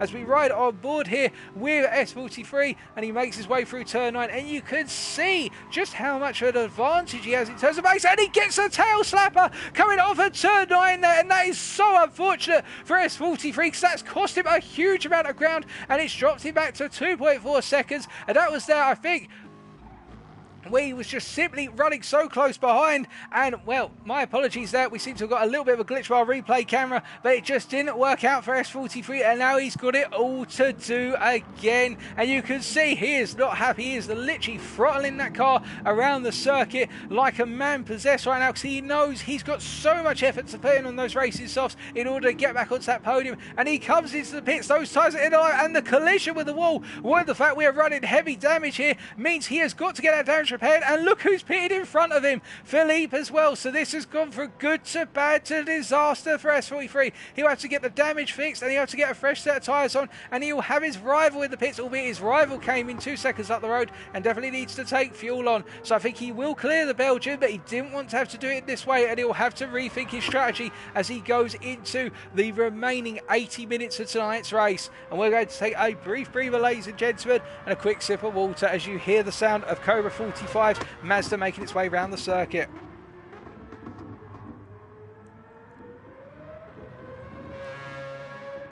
Now it's worth noticing at this point as well, the gap between Nico and Cobra has opened up quite noticeably here, so I'm wondering whether there was a mistake from Nico at some points. He's dropped what is the best part of 5 seconds to his teammate. Perhaps he just got it a little bit wrong under braking into, say, turn 7. We're not hearing from trackside where the gap has opened up from, but it would seem that Cobra has not made a mistake, or perhaps he's just simply put the anchors down a little bit and decided to go by comparison with his teammate. But the thing they've got in their mind, of course, is Cervais is now catching up. Our race leader, before the strategy started to kick off, is catching up to the 2 TC teammates, who will no longer be able to use one another to fuel save, of course, and set one another's pace. And this is something which Cervais is now going to have to work through. And you do have to wonder, when Cervais gets close to back of Nico, which we suspect is going to happen based on our prediction here of approximately 1 to 2 laps time, will he go defensive, Nico, or will he let the Belgian through? Now, the argument would be that if he wanted Cobra to have a shot at winning this race, or at least cost Cervais time to give other drivers the opportunity to pick up the maximum points here in the manufacturer's battle. Of course, we've all got Mazda drivers here, so they won't want to compromise one another too heavily, but more in the inter-team battles, then Nico may want to just be a little bit of a nuisance for 1 or 2 laps versus the Belgian driver, just to simply give Cobra perhaps that extra second. But we'll have to wait and see, as what we're hearing meanwhile in the ongoing battle for what is P8, we can see that Motorsport S43 has got his way past Philippe after the pit stop there. So Philippe has come out behind S43, and I think he's not able to close out as they come onto the straight to begin the lap number 24. And Philippe has picked up a penalty going through the final chicane, a 2-second penalty for his troubles. So S43 will be able to break away from the Corvette driver. That is a shame for the Corvette driver, because I think he was looking very competitive. But we can see as we hop back to Cervais right now, as he makes his way through turn 12 and up into 13, doing a very good job is the Belgian of closing that gap down to Nico right now. That gap, as we said earlier, at the start of the lap was approximately 2 seconds, and he's ripped the best chunk of 8 tenths, well, almost a second now actually, out of the Frenchman ahead of him. And I think it's only a matter of time before he's in that slipstream zone. But of course the question will be, does Nico defend it hard? Well, he's going to be put to the test as they come on to the start finish straight to begin lap number 25, and Cervais is in the slipstream with Nico JVT. Now, will Nico go defensive here? They've got traffic up ahead as well, so it could work out if Nico's able to hold Cervais up a little bit more here in terms of the overall strategy play. But Cervais is not close enough right now, and I think realising that he needs to go at least one more lap, he will do it somewhere around the lap here, perhaps into the braking zone at turn 4. He can go for the lunge up the inside because he's got the momentum, and you can see the Belgian is so confident with the pace in that Mazda. And as they look into turn 4, is it going to be a move up? No, it's not a move so far. So I think Cervais is a little bit wary of his opponent in front of him right now, and maybe realising he needs to get this done in the cleanest possible manner and in a way where Nico will not be able to come back at him and cost him any time. But as they continue to ride round here, we look from the hood of Cervais' car, and he's got a face full of Nico in front of him. The white-orange Mazda versus the red Mazda behind him. Who is going to prevail as they make their way up through turn 8 and up into 9? I think the move's going to be on into the hairpin here, as we've got JDM coming into the pits from P7, it should be pointed out. And well, as they make their way in the run down towards turn 10, point, is it going to be a move? Mazda's screaming at one another here, and as they come into the braking zone, it's not a move on. So Space just does not feel he has got the move on right now whatsoever. So that is intriguing as we see that Storm JDM right now is in the pit and he's coming in, he's going for a new set of tyres and a full tank of fuel. Now, which tyres is he going to go to, having started on the races softs? Well, he cleared all the tyres out of the way, so of course he's going to go to another set of softs, it should be pointed out. And we can see that Nico doing a very good job of effectively holding up Device right now, although it is worth pointing out that Cobra 45 has actually lost quite a bit of time over the course of this lap, and that means that this time that Nico is behind his teammate right now is not being rewarded, because in fact Cobra has lost time over the course of the last couple of laps. Perhaps a mistake somewhere at, pardon me, as he is being tripped over by the Ford GT driver who's coming out of the pits. Almost sneezed there, ladies and gentlemen. Excuse me a second. As our Mazda drivers come through, Device has got the move done, and we're just going to play that back for you because we weren't able to talk about it there and then, and a lot has happened over the course of that little sequence, not just in terms of the battle for P2, but also the essentially our P1 driver getting caught up in a very difficult scenario. So we look back firstly at the battle into turn 1 on lap 26, Device for P2, and he just simply runs out the inside. I think Nico realised he couldn't hold on to it anymore, and Device just simply took the position. However, conversely, it's also worth noting that Cobra had a little bit of a come together with JDM and Bilu into turn 1, and as we look back here, you're going to see that he had to deal with JDM on his inside, and Bilo was chasing after. The two guys being a lap down, of course, our race leader right now, but you can see that JDM feeling very competitive versus the TC driver, and of course JDM will want Cobra to get a move on because he won't want to be stuck behind the lead car on a lap down. He'll want to unlap himself if he can, but that's where the difficulty comes in, of course, because once you're a lap down, the whole dynamic changes where you have to unlap yourself in a manner which doesn't cost the leader time. Otherwise you're going to be facing a little bit of a warning and perhaps even a penalty from the stewards. But you can see that Cobra really having a difficult time with his tyres right now, and given those racing softs have seen the best part of what is approximately 12 laps, well, the front left in particular is heavily worn, and I think here we are going to see a change in position. Well, I say a change in position, a change in a position on the field, as it's JDM who looks to the inside to unlap himself versus Cobra here, and Bilu will be sizing up Cobra as well. What if our cars are a lap down on a much fresher set of tyres with a much more competitive place right now? And Device will be noticing this and thinking to himself, good on you lads, just simply hold him up a little bit longer, cause him some issues here, and I can close him down, and all that time he's gained he will not be held on to anymore. Now, of course, we expect that JDM is going to be breaking away from Cobra very shortly, but Bilu, meanwhile, not able to find the same move versus what JDM was able to do, as Surveys will be wondering how long it'll be before Bilu starts to become a problem for him, of course. Well, we'll wait and find out as the race continues. We just double check with race control if anything has occurred outside of what we're seeing out on circuit right now, and nothing major being informed to us right now as we continue on with the racing, and everything is proceeding as planned, as we can see that really Bilu just struggling to find some pace to get past Cobra, although he's got a good run out of turn 9, and I think up into turn 10 here Cobra is going to have to let the Corvette through, but of course that means he's going to have to lift out under braking, and in return that's Device who's really catching up, and he's gained the best part of 4 tenths in that one braking zone alone, because Cobra wasn't able to take the braking zone the way he wanted to. And this is the trick here, and I think Cobra will feel as though he's being impeded by the faster cars unlapping himself behind, albeit they've been slower over the race distance so far, but now they're faster. It must be so frustrating for our race leader as he comes out the chicane for the 27th time of asking, and Device is all over the back of him, although Device has picked up a 1 second penalty and he's going to have to burn that in the imminent future. He is expected to burn it as a matter of urgency. 1 second is the penalty for cutting track limits at the chicane, although I think he's going to try and find a way past his opponent up ahead first. No, he burns it instead, under braking into turn 1. He has burnt it and he falls back a little bit there as we look further afield, and we can see at the chicane, meanwhile, in the battle for what is, I believe, at this point in time, P4, we have got Kimi, who is being closed down. GTB's Kimi is being closed down by the Peugeot of Killer 62 as they make their way down towards turn 1 on lap 28 here. And I think the Peugeot is going to have it in due course, but he's still got the best part of 2.1 seconds to close up on the Mazda driver. But meanwhile, back up front, a change for a race lead may be coming in the near future with Device on very fresh tyres by comparison with Cobra 45. And Cobra coming to the end of the stint, he's probably hoping he can just hold on that a little bit longer, longer and not let Service get past him until the end of the stint. He may be coming in at the end of this lap, Cobra, given the fact he has gone long on this set of racing softs. He's done a very good job. It's the best part of 14 laps of the set of racing soft tyres, the same distance as what he did on the medium tyre, it should be pointed out, folks, and he's got Service all over the back of him here, but I think the gap's just big enough for the Belgian not to be able to go for the move into turn 10. And in fact, they come through line astern through turn 10, and Cobra is holding on for the time being. And this is going to be a Herculean effort on this stint for the Frenchman, because his teammate Nico is close up. He's 2.9 seconds down in this battle for the race lead, as we can see that Service the Belgian is all over the back of Cobra. And if Cobra doesn't pit at the end of this lap, then the Belgian is surely going to slipstream his way past onto lap 29. I think we're going to expect Cobra in any second now, and he is in. So Service re-inherits the race lead on lap number 28, going on to lap number 29, right at the end of the lap there, and now he's got to try and make it work as the two TC drivers start to come into the pits together, and they will be reforming and grouping up once again as they go on to lap number 29. Now Service, of course, will have to think about how does he get past the fact that the two drivers behind him are working so densely together in terms of their sharing the fuel, they're using identical strategies, and they're also working together essentially to hold other drivers up around them, albeit in a fair manner, of course, if it's needed.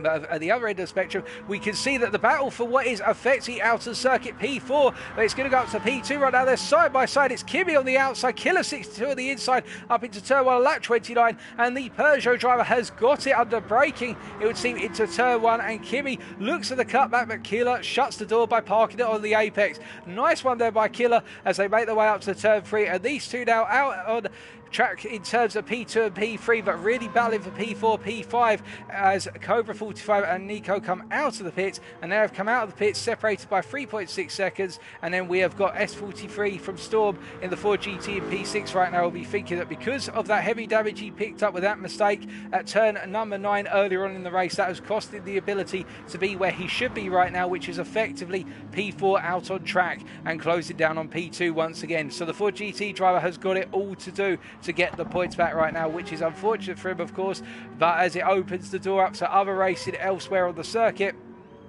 we see that as we look around right now, the battle for what is, well, it's not a battle, it's Bilou in P10. He's got Service getting closer and closer to the back of him, and I think Bilou is just going to simply stay to the left-hand side as Service makes his way around the corner as well onto lap number 30, and it's a drag race up towards turn 1. Now, the problem is, of course, that Mazda does not have the straight line speed of the Corvette, so this is going to be a very awkward lapping attempt, but I think Bilou will just lift out of it in the braking zone here as they make their way to turn 1 and let Service have the inside line and not cost himself too much time. But that's one of those frustrating ones where really our race leader in the faster car in the corners but slower on the straights makes his way past the car that's faster than him on the straights on the straight.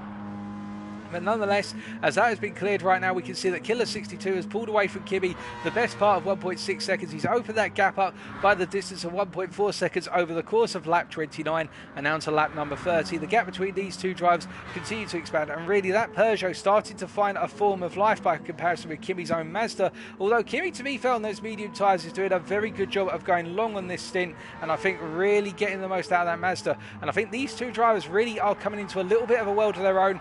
I don't think they've got the job done on the TC drivers in P4 and P5, but they're definitely looking at top 5 placements today, especially if S43 isn't able to get his head down after the disaster early on.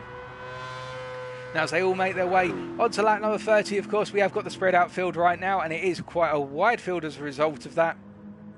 We're looking at S43 and P6 as he makes his way through turns 2 and 3 and holding it all together. And I think the Ford GT driver here just having a little bit of a difficult time right now and having to get himself mentally programmed back in. But we will wait and see, of course, what he'll be able to achieve later on in tonight's race. We're almost at the 1 hour point, we're almost at that halfway point, but S43 I think will be kicking himself for what's happened so far. And Philippe Acala, or Philippe as we've been referred to in short, the lead Corvette driver right now down in P7 and really starting to benefit from the misfortunes of others, mind you, and making that Corvette work rather nicely. As well, in terms of stintage right now, he's halfway through 2/3 of the way through his racing soft stint, having started on the racing medium. So we'll give you a quick recap in the next 5 minutes of the field as we just look around and see whether anybody's closing up to one another, of course. I think at this point in time, everybody has spaced out a little bit, although it is worth noting that the two TC drivers are getting closer together, as we see Killer 62 into the pits from P2, and that releases Kimi on the racing mediums, and with a little bit more fuel left in the car, back up into P2 out on circuit. But really, this is the battle for P4, 5 and 6 that we're talking about right here, as we see the two TC drivers in the rear of your camera shot making their way down. And it's worth noting that Cobra picked up a 2-second penalty at the chicane there, and he will be letting his teammate through and then rejoining behind him. So this is a change of position for the two TC drivers, and I think Cobra does have a small pace advantage over his teammate. But the big question right now is, where is S43 and Killer 62 going to come out relative to one another? Well, S43 has cleared Killer 62, will be coming out of the pits very shortly. He's putting the fuel in the car right now, and you can see he's coming out of the pit lane. But as Philip, meanwhile, who is coming across the line in P7, he's going to have full vision of Killer 62's car as they come down to turn 1, and Killer has got out ahead of the lead Corvette driver, so Philip can't throw a spanner in the works of the Peugeot driver there, but he will be wary of that, will be Philippe, that he's getting closer and closer to the top 5, and really these stints he's putting in right now on the racing soft tyre in particular are really working out well, and he's getting some really good pace down. Now, in terms of tyres, it's worth noting that Killer switched back to another set of racing softs there, so I think he's going to be saving that racing hard stint for later on in the race, because we haven't seen him take it already. And as we look further around the field once again, we can see that Nico and Cobra right now, 2.3 seconds between the change, having seen Cobra pick up that penalty, the 2-second penalty for track limits at the chicane on lap 30. But as they continue to make their way around on the circuit, our lead driver right now, pardon me, Savais, really in a world of his own and just doing everything he needs to, the Belgian, to secure what is looking to be a dominant race win so far. 36.7 seconds, but of course we have got just over an hour to go and anything can happen. He's got a lot of fuel in the car, and I think he'll be coming off those racing softs for another pair of softs in the near future, as into the pits comes T23T's Bilu, the second of our Corvette drivers, coming out of the pits, returning to P11 right now. And the best part of 6.3 seconds and cutting the white line there, and that is something which I think is going to get reported to the stewards. Our drivers have been told to respect the pit exit line, and that is going to be a report definitely lodged for sure, as we can see he cut across it. And well, we're not going to go on about that too much more, but he has got a 6.6 second gap to Cortex, who is ahead of him in P10, the second of our two Peugeot drivers, who's making his way through turn number 4 as we speak, and had that difficult start, of course, on those racing medium tyres right now.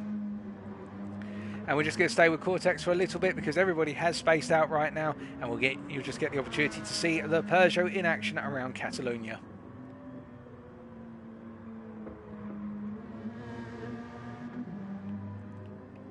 Albeit as Cortex cuts a sizable chunk there of the apex of turn 7, and was fortunate not to lose the rear end of the car because it is a raised apex, but the car being kept together all the same nonetheless. And as he makes his way down towards turn 10 here, we can see that Cortex is being reeled in by the guys behind him, none more so than Bilu, but he's got a lot of cars as well he will have to start giving way to. The first one of which I believe is GTB's Kimi, as we are getting a report here, and I believe there is going to be a report most likely for Bilu from our race director, GTS Bokus Tosh, as they continue to make their way around the circuit here. And Kimi is, well, he's lapped past Philippe, and now he is closing down on what is he's lapped past Bilu, I should say. In fact, he comes into the pits here, so it is going to be Kimi coming in off of the racing mediums. He's finally coming to the end of that stint, and Nico and Cobra both being let through here. Of course, the gap between them being that 2.4 seconds, and this will release, I believe, Storm's S43 up into what I say it was going to release him, but he comes into the pits as well.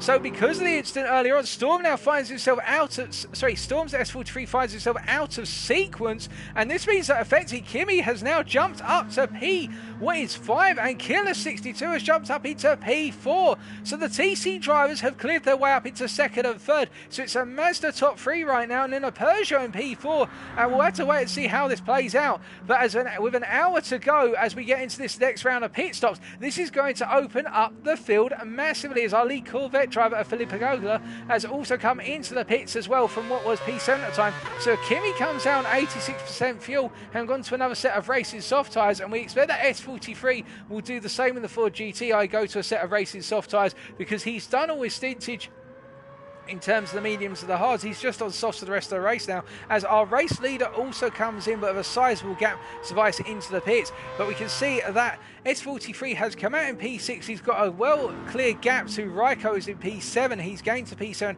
and stores JDM up into P8, what with the fact that Philippe was in the pits. And we can see that meanwhile coming into the pits very shortly to service the car will be our race leader Savais as he comes in right now. I think this is going to be a routine pit stop for the race leader and nothing major for him to worry about. So as they put the tyres on the car, they put the fuel in and they continue on his merry way. As we can see that we do have Nico and Cobra coming through, but I do say that, mind you, will he come out in front of the two TC team guys? Alternatively, will they arise ahead of him? I don't think Savais is in the clear neck of the woods yet, although as we come down towards the timing line to begin lap number 34, I think Savais has got a gap, and indeed that is the gap, ladies and gentlemen. So as we come to the end of the first hour, the gap is with Savais 7 leading this race by 2.5 seconds in the Mazda RX Vision, ahead of the Team TC drivers of Nico JBT and Cobra 45, who are also in the Mazda. And that is the gap with all the strategy input as well. So the gap is the best part of 2.2 seconds, and we have got Cobra chasing after TBT for P2, where Cobra in P3 is 2 seconds down on his teammate.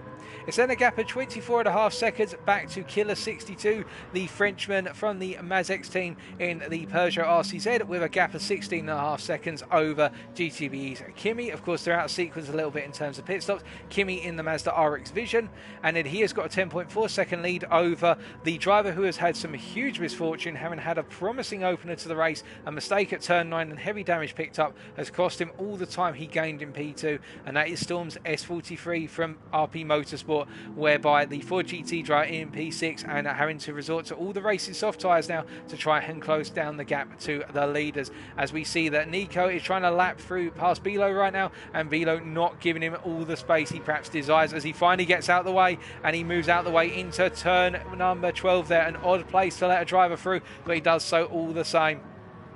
As we continue to look down the field, it is the best window of 9.8 seconds to GTB's Raikko in P7 in the Mazda RX Vision, who is being chased by the other Ford GT driver from Storm, and that is JDM, who is 1.7 seconds back. And JDM, having had a very difficult race and just not able to get the tyres switched on immediately, those racing softs, well, the fact he's investing all of his race in the racing soft tyre, only doing one lap each on the racing medium and the racing hard.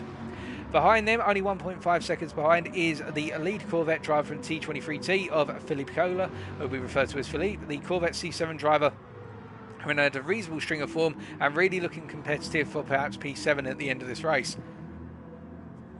Pardon me. And we can see that the Belgian right now chasing after JDM and getting closer and closer, and I think a move might be on in the near future, and he is 40.9 seconds up the road from his teammate Bilo, who has found himself in a whole manner of difficulty and having to let a lot of drivers ahead of him through in terms of drivers on the lead lap, where he's a lap down on lap 34, whereas our lead driver's on lap 35. And then in last but not least, 11th place, it is Cortex from Mazx, 30.2 seconds down on Bilu, and the best part of 2 minutes and 17 seconds down on our race leader at this point in time.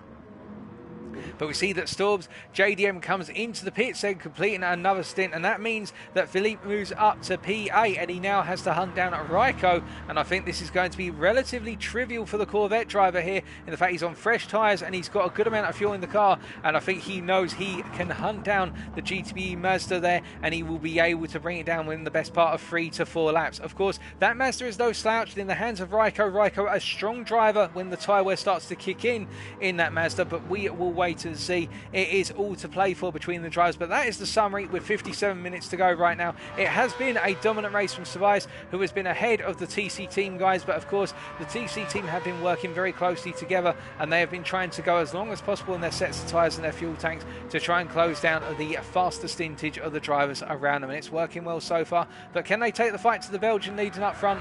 Well, that gap has opened up to 5.2 seconds. I think it's a 50-50, ladies and gentlemen. I think Savais is doing enough right now, but of course anything can happen in the remaining 56.5 minutes. But as all of our drivers make their way and continue to do so around the circuit, what we can see for you is that Raikko is definitely being closed up by Philippe as we ride on board then with the Corvette driver as he makes his way into the hairpin. Goes very deep. In fact, I think he missed his braking point a little bit there and carried a lot of understeering by trying to snap brake at the latest possible time. Not something you want to do in these cars when you've got to make the tyres last a long time. But particularly what the fact is front engine rear wheel drive the Corvette C7. So when you do go on those brakes, it's the front tyres that really do receive the pounding on the brakes. But you could see he is closing up to Raikko really fast. And Raikko going very deep into the chicane there. And I think struggling on his tyres right now. I think Raikko has hit the cliff on his current compound. And I think this is going to be a trivial move for the Corvette driver as he starts to build up speed in that long run down towards turn one. And I think it's going to be a case of just popping to the inside. Raikko's not going to defend it and just simply lets the Belgian through. Raikko staying and cuts in behind him. And you could see that Raikko was expecting it to happen at some point, but just that little mistake made it happen at one lap earlier perhaps. As Philippe Piccola makes his way up into P7 and continues his campaign now for a potential top 5 spot. But he's got a long way to go, but he does have the tyre life and the fuel in the car to gain even more. As we see quite a traffic jam now forming up towards the chicane here, and that traffic jam is because the TC drivers are trying to clear their way through our back marker of T23T's at Binome as they make their way onto a lap number 37 for the lead lappers, and the guys who are a lap or two down, they are on a lap 36.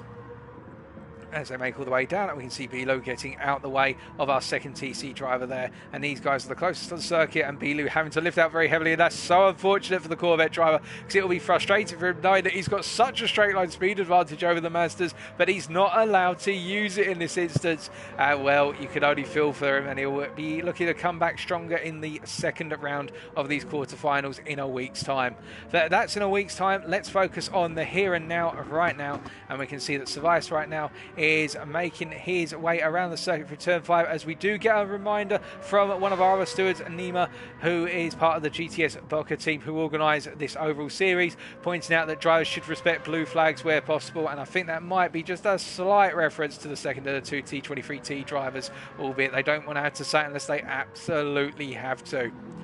Now, we can see that meanwhile, Nico is not closing up to Service. He's falling backwards very gradually. But again, these drivers on a bit of an offset versus Service. And it's a 2.7 second gap between the two TC drivers. And Cobra falling a little bit back now in terms of the overall race pace. I think Cobra was knocked a little bit by that 2-second penalty he picked up. And I think he started to feel a little bit of tiredness creep in perhaps. Or just started to cool it down a little bit and do some additional fuel saving. Perhaps knocking it down to 80% of his maximum capability here. Thinking that he's worn himself out a little bit earlier on. Our drivers will of course have the stamina for the 2 hours endurance event. I can say from personal experience, ladies and gentlemen, having raced in other long-term endurance series 3 hours and 2 hour races, that you do have to essentially set yourself up to race this race. It's a marathon and not a sprint. So at some points you will be running at 100%. Those are the key points where you need to deliver the really fast laps, those 1 or 2 laps which really matter. Whereas for the rest of the race you may run it at say 85 to 90% to preserve your stamina for when you need that 100% to be switched on. And I think that's what Cobra's doing here. He's just pace matching himself to his teammate, but letting that gap open up a little bit as long as he doesn't fall too far back, and just rested himself up before the remaining sort of final quarter at the 30-minute remaining mark where he'll want to be going again. And I think that's what Cobra's looking to achieve here by falling back a little bit. The gap now 3 seconds. It's opened up by approximately the best part of half a second a lap, albeit it oscillates between sector times here, but that seems to be what it's opening up by. Now we can see, meanwhile in P4, Mazex's Killer 62, the lead Peugeot driver here. I don't think right now he's feeling that he's on for a podium here, unless one of the TC drivers makes a mistake or he's pulled an absolute surprise on the strategy here. But he's got a nice gap to GTB's Kimi, that 19.5 seconds, and it will give him a nice buffer zone. I think this has been a really well run race by the Peugeot driver right now as he's halfway through his racing soft stint that he's currently on, and I think these tyres will take him to probably the best part of the 40-minute remaining mark, and he's probably only got one more pit stop to go, and then that will be his race sorted and it will be a run to the line. But Killer 62 really has done a solid job so far, and we're looking to see what else he could achieve in the remaining time. And right now it's closing up between S43 from Storm, or the representative of Storm as part of RP Motorsport in the Ford GT, and GTB's Kimi. And as we look back from Kimi's car here, you can see that Kimi is really being sliced up in terms of lap time versus S43, and you can see how much time S43 takes out of him in the braking zones, the acceleration zones. S43 is in full attack mode right now, and the Mazda very good through the handling sectors, of course, but as soon as we get any sort of straight or acceleration zone, that is where S43 really pulls in that Ford GT, and you can see that Ford GT in the distance getting ever closer under braking into the hairpin, and S43 is flying here as they come all the way up the hill now up towards turn number 12, and then they rotate up towards turn 13, and you can see S43 getting ever closer, albeit a little bit of understeer there and a little bit of latency issues as well as he comes into turn 13, and he is getting so close. I think a move is going to be on down into turn 1 on lap 39 as we see S43 get a little bit of a snap oversteer there going over the first bump of the chicane at turn 14, and as they come onto the start finish straight to commence lap number 39, it is going to be a drag race down towards turn 1. And I think we can say that this is going to be in S43's capable hands. He pulls to the inside. Kimi doesn't defend it too hard here. He actually stays on the outside racing line. And S43 tucks back in a little bit late, it should be pointed out there. I think he just gave himself and Kimi enough room to avoid concertinaing into one another. But you can definitely see S43 really not in the mood to hang about and wants to utilise every bit of racing line he can to close up. He will feel that he deserves a podium, and he is hunting it down with both hands on the steering wheel as feverishly as possible and pushing as hard as possible over the remaining 50 minutes of this race. And of course, Kimi right now would love to stay in the slipstream of that Ford GT for a couple of laps to gain some time down on those straights where the S43 driver is gaining all of it, of course, as they continue to make their way around the circuit right now. And a quick deft overtake from S43 on Kimi, that was into turn 1. But meanwhile, back up front, we can see Sebastian 11.5 seconds ahead of the TC team right now, and the TC combination here, the gap coming down between the pair of them to 2.7 seconds. I think they are playing this one purely, tactically. I don't think we are expecting any major fighting between the pair of them right now, and I think they're just playing it for points. And it's of course 3 Mazdas all leading from nose to tail in the top 3 positions. And as we look further around the field, we can see that S43 has pulled a 1.3 second gap over Kimi over the course of sectors 1 and 2 since he got past. It is being reeled in a little bit right now as they go through sector 3, when the Mazda will be strongest compared to the Ford GT. But once we get back onto that start finish straight, you're going to see that gap open up by a major yardstick as that Ford GT is able to deploy the efficiency of its engine, that wonderful sounding V8 engine, as they charge down. And we can see that Cortex gets out of the way to let our lead lap drivers through, but also to burn a penalty. And in the drag race down towards turn 1, I don't think you're going to be seeing that Peugeot cut back in, because he'll need to let both drivers through. He does indeed, and now parks back in behind as they make their way through at turns 1, 2 and 3 for the 40th time of asking. Or in the case of Cortex's time of asking, it's the 39th. As we continue to look around, of course, not too much happening right now, although we do have a pit stop, a scheduled stop for Raikko here. Those tyres having come to the end of their life, albeit he's got some fuel left in the car, so perhaps he's going to go to the hards to get them out of the way with a couple of laps of that 21% fuel. We'll wait and find out, of course, because he is in competition right now with Storm's JDM, the second of our 2 Ford GT drivers, so we'll have to wait and see how this plays out. I think JDM may clear Raikko here, but remember that JDM is halfway through a stint as it currently stands, so I think he's got to be wary of the fact that if Raikko goes to the hards here, it's going to work out in his favour. If Raikko goes to the softs and refuels here, then it's not going to work out in his favour.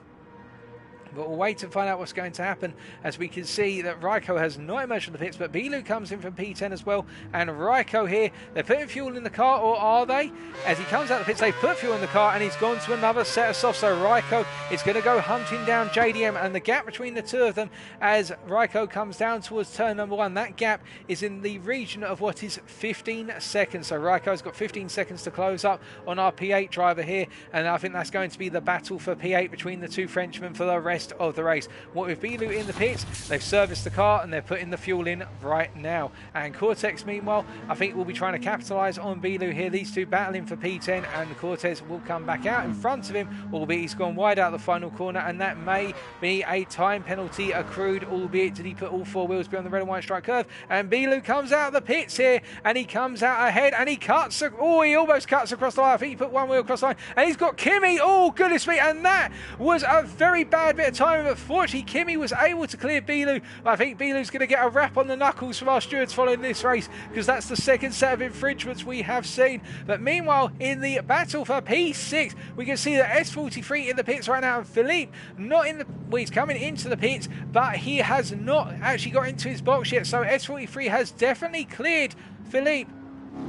But what about this battle for what is effectively P5? Because remember, S43 is trying to chase down Kimi, who is the best part of 36.5 seconds up the road. Well, it's worth noting that S43 is now up into P6. He has secured that for the time being, although Kimi is coming to the end of his stint, and he's goes in a bit of a traffic jam behind him with those worn racing soft tyres on that Mazda, and I think he will need to react to S43, because otherwise S43 is going to jump him at the end of this round of pit stops, as we take a sip of water and we wait and see what Kimi's going to do at the end of this lap.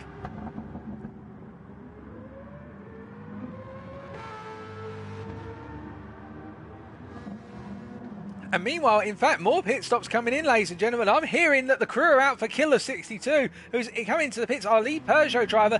Now, in terms of how this is going to play out, surely this doesn't open him up to being exposed to Kimi here, because Kimi, on quite a heavily worn set of tyres, is going to come around once again, but he's got to be due another pit stop in a short while. But the big question, of course, will be is where does this place Killer 62 in relation to the drivers around him? Well, they put the tyres on, and in that battle, boy, it's not really a battle, it's Bilu trying to unlap himself versus Kimi here, and this is going to get awkward because Bilu pops back in front, and I think he's trying to say to Kimi, look, if you're not going to get a move on, I'm going to unlap myself because you're taking too long. And in that battle for what is effectively P4 now, we can see that Killer 62 is coming down to the end of the start-finish straight. He's come out of the pits.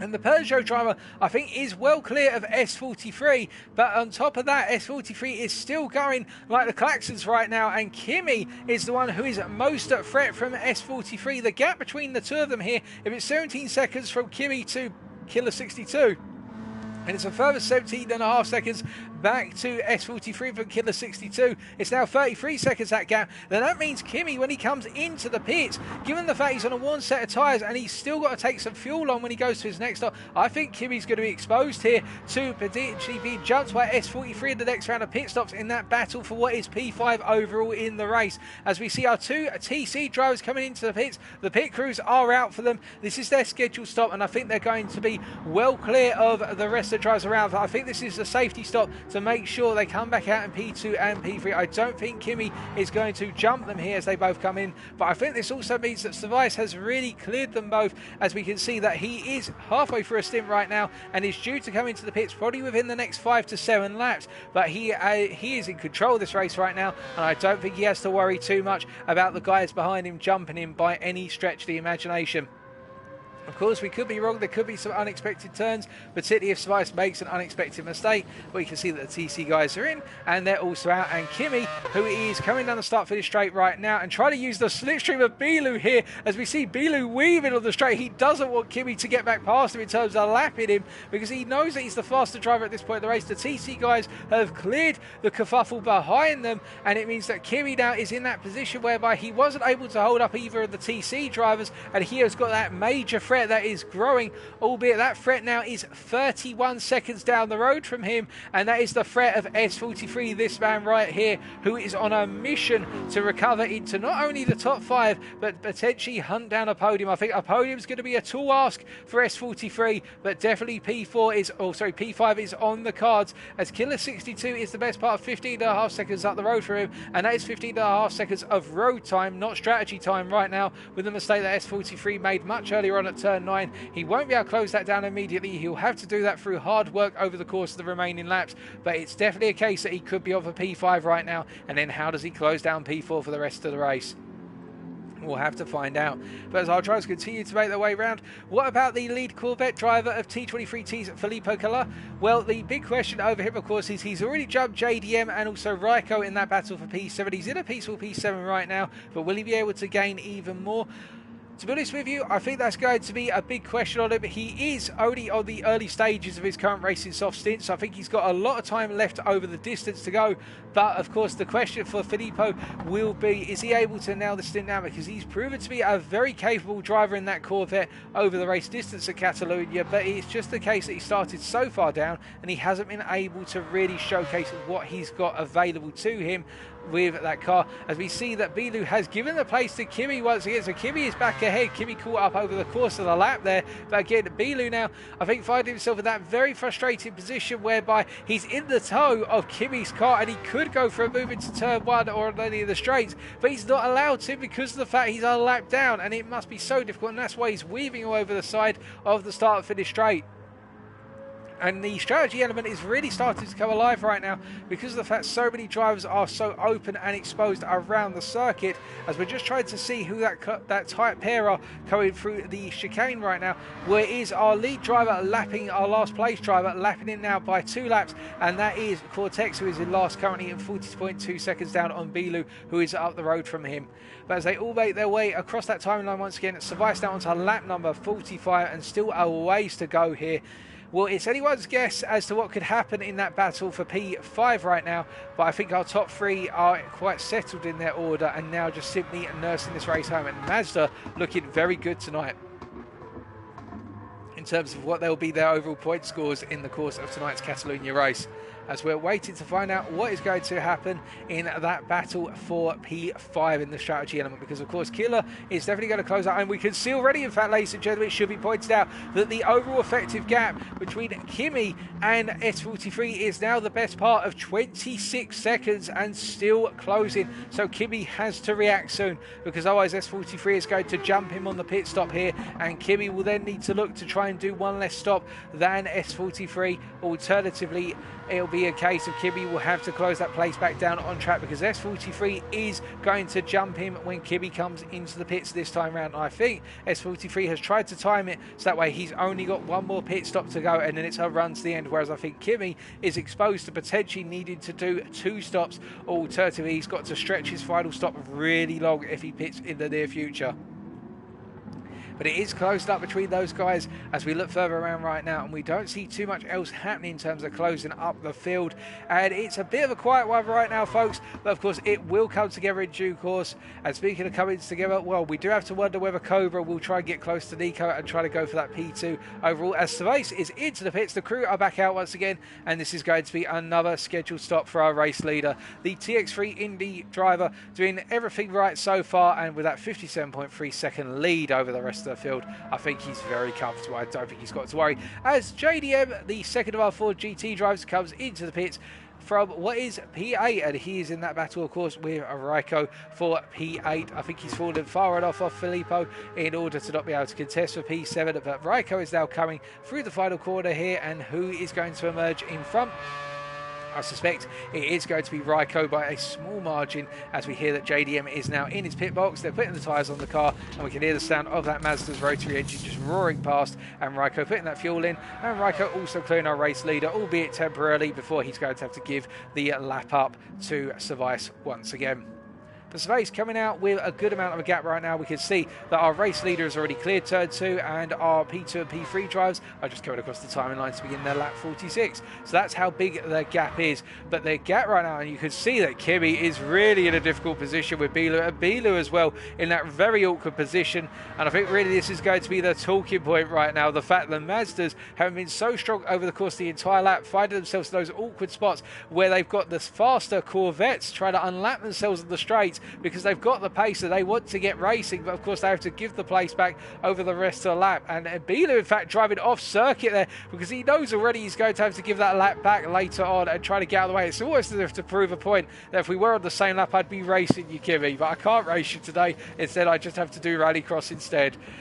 But meanwhile, in that battle for P5, we can see that Maz's Killer 62, whilst he is in P5 right now, is expected to be promoted to what is P4 in short order. And that gap, well, S43 not able to close the gap up to Killer 62, it should be pointed out, but the gap between Killer 62 and Kimmy has now come down even more. The gap between S43 and Kimmy now 22 seconds, so Kimmy is definitely going to be overtaken by S43 when 43 comes in, when Kimmy comes into the pits and S43 continues on his way.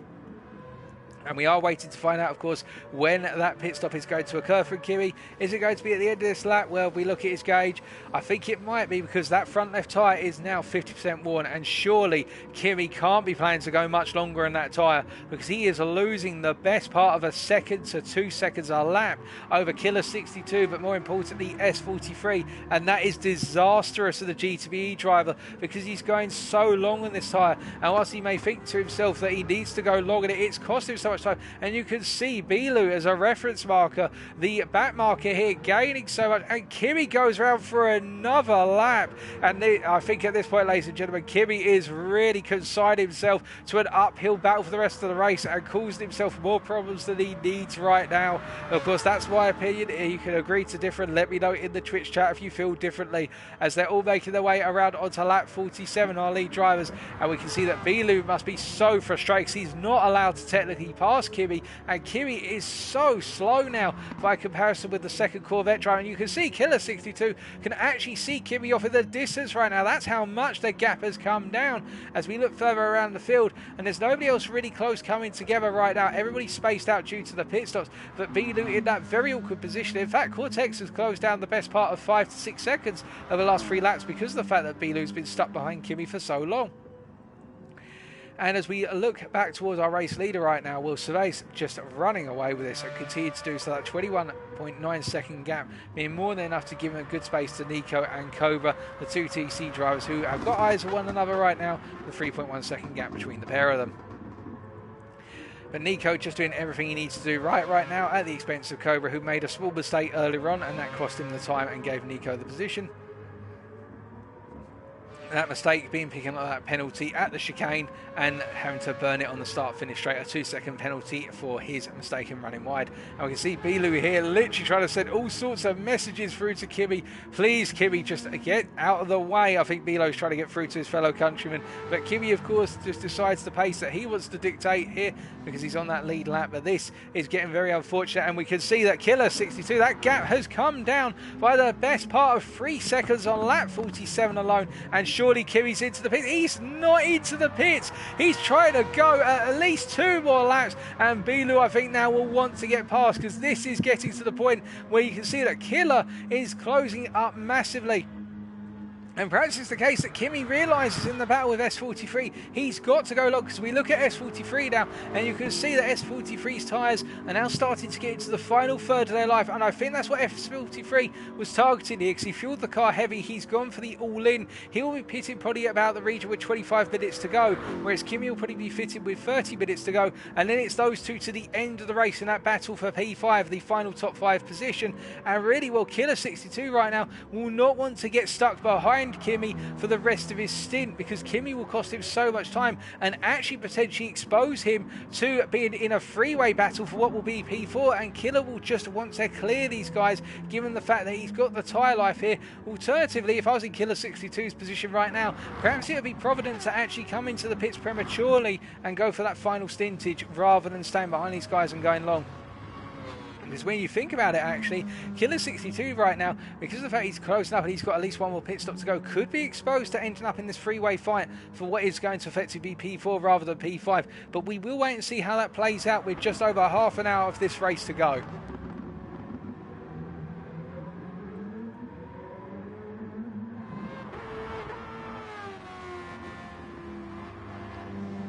As Killer 62 makes his way up through turn 12, you can see he is literally tearing arms pieces out of what is Kimi's lap time right now, and Kimi just so far down. To give you an idea, Killer 62 on the previous lap was a 44.7. Kimi, meanwhile, was on a 48.0 as he finally comes into the pit, so 3.5 seconds a lap down on everybody around him. Kimi finally into the pits, and Killer 62 will be so grateful, I suspect, for the fact he's able to run in clear air right now and consolidate this P4 position, because if he was caught up behind Kimi for much longer, as we see S43 coming around right now, and S43 will know that with Kimi coming to the pits, this will most likely be his final pit stop of the evening, as we believe he's fulfilled all tyre compound requirements here. But S43 will now be absolutely hammering the throttle in that Ford GT to try and clear Kimi when he comes in for his pit stop, because Kimi, when he comes out of the pits, of course, will be raring to go once again, and S43 will want to have made sure that he's done the work to jump Kimi, because he won't want to be behind that Mazda for the rest of the race, because that will put him in a very difficult position, and it will be something that I don't think he'll be able to overcome necessarily. But we'll wait and find out, as we've still got a good amount of time to go in this race, and the field once again opening up a little bit, as we can see that Savai's still leading by 24.6 seconds over the rest of our drivers right now.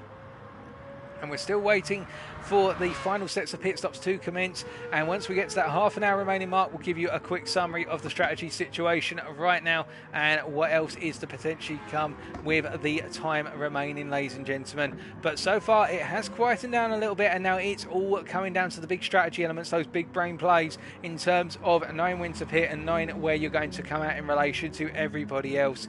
And be sure to let me know who in your opinion has been your driver of the day so far.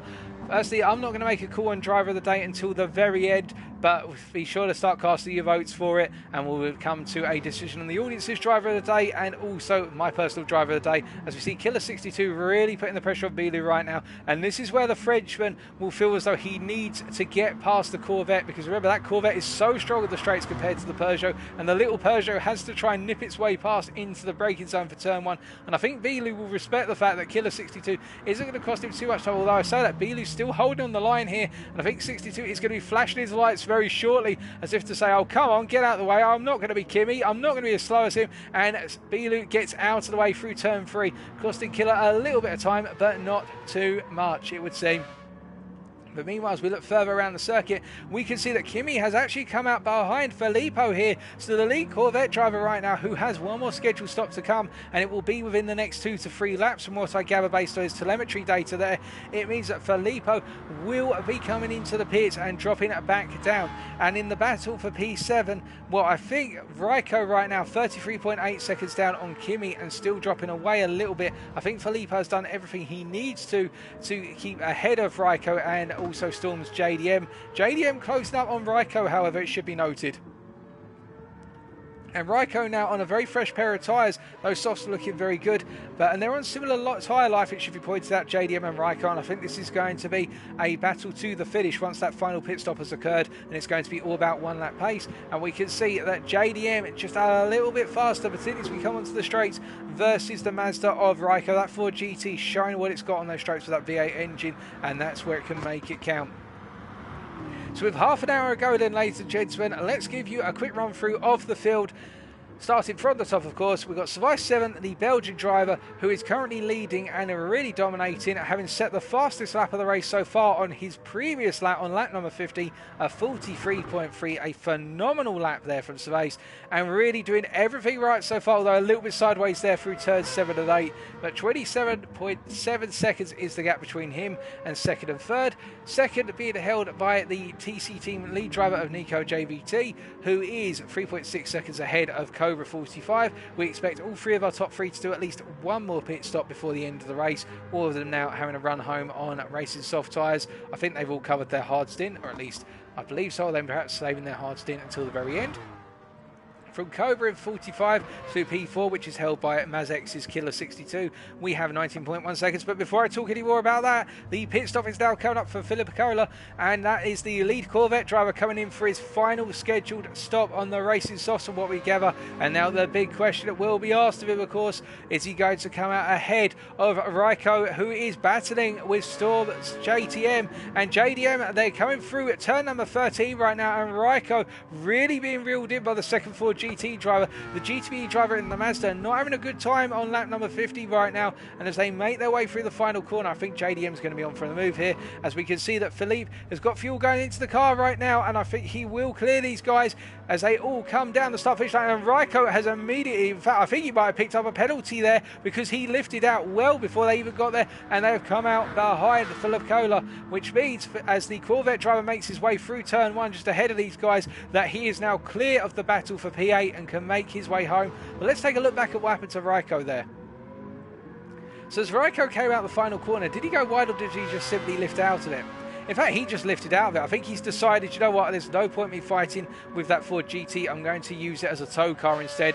And perhaps he'll try and undercut JDM in the pits by simply fueling the car for less. It's something he could do, as we can see that he's got a lot more fuel in the car by comparison with JDM. Yep, he's got the best part of 5% more fuel by comparison with JDM. So perhaps that's what he's going for here. And also perhaps he was hoping that Philippe Cola would get caught up in this battle and turn it into a three-way battle for P7. But really, we know now that once those tyres are switched on in the case of the Corvette driver, he will break away.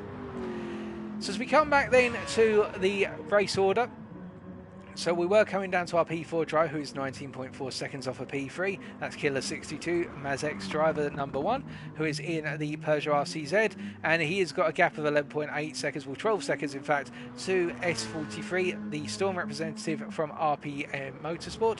He's the lead Ford GT driver who was running a solid P2 until that horrible mistake through pit turn 9 caused him to hit the wall and have to repair the damage. As we see, we do have a driver into the pits, and that is the other Peugeot driver of Cortex, who has had the hardest of the races so far. We'll talk more about him in a second.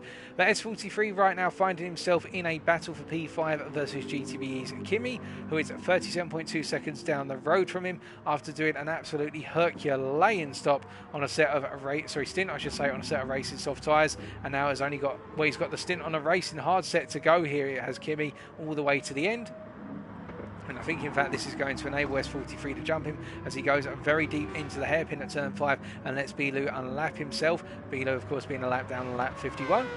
But that is the gap of 38.2 seconds. So I think actually S43 has jumped Kimi through the fact that S43 has already taken his medium and hard tyre much earlier on in the race, whereas this is going to be a hard stint from Kimi. And then there is a 27-second gap back to P7 for Philippe Cola, who is making his way into turn 5 right now, the lead Corvette driver, as we see that S43 coming into the pits, and he'll be going on to a final set of softs to get him to the end. The crew are getting ready to service the car, so we're just going to take them through a pit stop. It'll be a fast stop here, I suspect, as they're all getting ready to receive the Ford GT, the venerable V8 machine, as it comes in.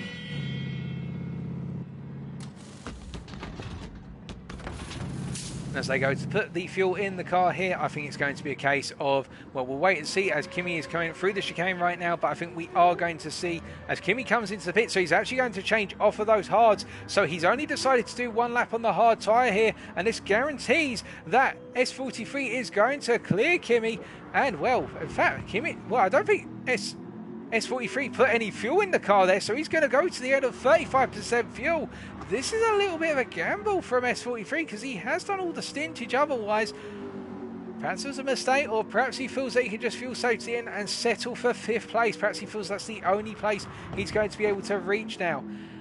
Well, we'll find out, of course, but what this does mean is that with Kimi pitting to go to a set of softs, our Corvette driver, Philippe Cola, has promoted himself to P6, and, well, Kimi comes out he comes out behind the second Ford GT driver of JDM. Now, JDM has jumped up. Of course, JDM does have another pit stop to go here, but this is going to make things difficult for Kimi, who will now have to find his way past the Ford GT of JDM and then go hunting down the Corvette ahead of him. And remember, Philippe Cola has just come out the pits as well on a fresh set, so it is going to be a sprint to the end for these two in the battle for P6. And I think the Corvette driver finds himself in an advantageous position right now as Kimi is going on the offensive immediately versus JDM. And you can see JDM on those worn tyres is really feeling the wear. His last lap being a 46.2, and the fastest laps we have seen on a set of softs has been in the region of mid to low 43s as set by Cervais, but in the Ford GTs it has been the low 44s, and Kimi will be hunting that Ford GT down through the handling sector of the circuit. as we see that he goes wide, JDM, and that is a half-second penalty that he is going to have to burn very quickly. But all our drivers now really started to come together, as we've also got some of our back markers coming into the mix here. But Kimi is the man on charge, although he goes very deep into the hairpin, and he will want to get the move done on JDM before he has to let the guys behind through, because that's going to cost him the time, and he'll know that JDM with that penalty will be vulnerable for the time being, as JDM burns the penalty into turn 13, and that means he's going to close up massively as Kimi as JDM gets a bit of slap oversteer, a little bit of a tank slapper out of 13. And will JDM be coming into the pits here? No, he does not, but Kimi must know that he's got to get past that Ford GT, and he'll be in the slipstream, albeit not for too long, as the Ford breaks the slipstream with its torque down the straight here. And this is very difficult right now for Kimi as he moves off the racing line to let the Mazdas behind. Well, he doesn't let the Mazdas behind him free. In fact, he just takes away the toe from them for a bit. He weaves to get out of the toe line for the Mazdas behind him to ensure they can't get too close into the braking zone for turn 1, so he can give himself one more lap to try and hunt down JDM. But that is the story right now that's going on. And of course, whilst this is all happening, Philippe is able to just simply break away. The gap between himself and Kimi now in the region of 9.5 seconds. And the Corvette driver will be pleased with this, and his team will be egging him on to bring that car home in P6 after such a difficult start, starting right at the back of the field, of course. Now, we're coming around our race order, of course, and talking about all our different drivers around on circuit, and we see that Raikko right now coming into the pits from P9, coming off of the hard tyre and most likely going on to the softs, and I think this is just literally a security stop here, and he's going to be putting some fuel in the car as well, but I don't think Bilu's going to be able to surpass him, as he's in the pits already, and Bilu's coming into the chicane right now. And then we're in last place right now. We've got Cortex from Mazex, who is 24.9 seconds down on P10, and I think really just running the car home rather than trying to chase down any positions unless anybody makes a major mistake. But Raikko putting the fuel in the car, and in fact Bilu, I think, has cleared him as he comes across the timeline. In fact, Bilu is up a position, but Bilu has jumped up to P9, and Raikko, having put all that fuel in the car and gone into the racing medium to go to the end of the race, this is not looking good for Raikko. And the fact that if Bilu doesn't have to come in for any more stops, he's got himself to P9. So the Corvette drivers jumping a good number of the field through strategy here, and this is working out really nicely as JDM is into the pits, which will release Kimi, of course, but the damage has been done in the fact that Kimi is 13 seconds now down on Filippo. And I think Filippo has secured P6 barring any unfortunate events or unexpected items, because we're not expecting an additional pit stop from the Corvette driver here. So it's all topsy-turvy in regards to the strategy with only 20 minutes to go. And well, this has been a crazy race as we take a quick sip of water.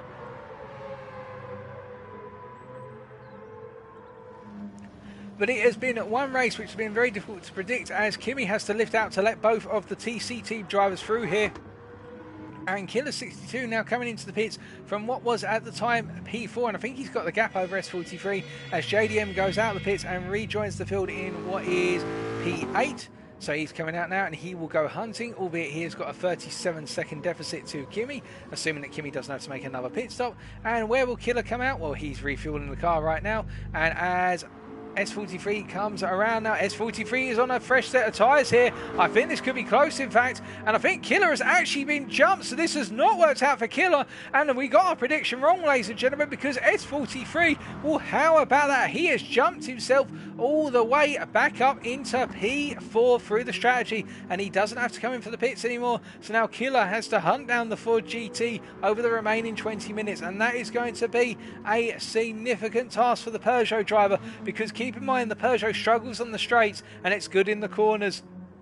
And that Ford GT is blistering through sectors 1 and 2, and it's sector 3 where the Peugeot will have to close up all the time.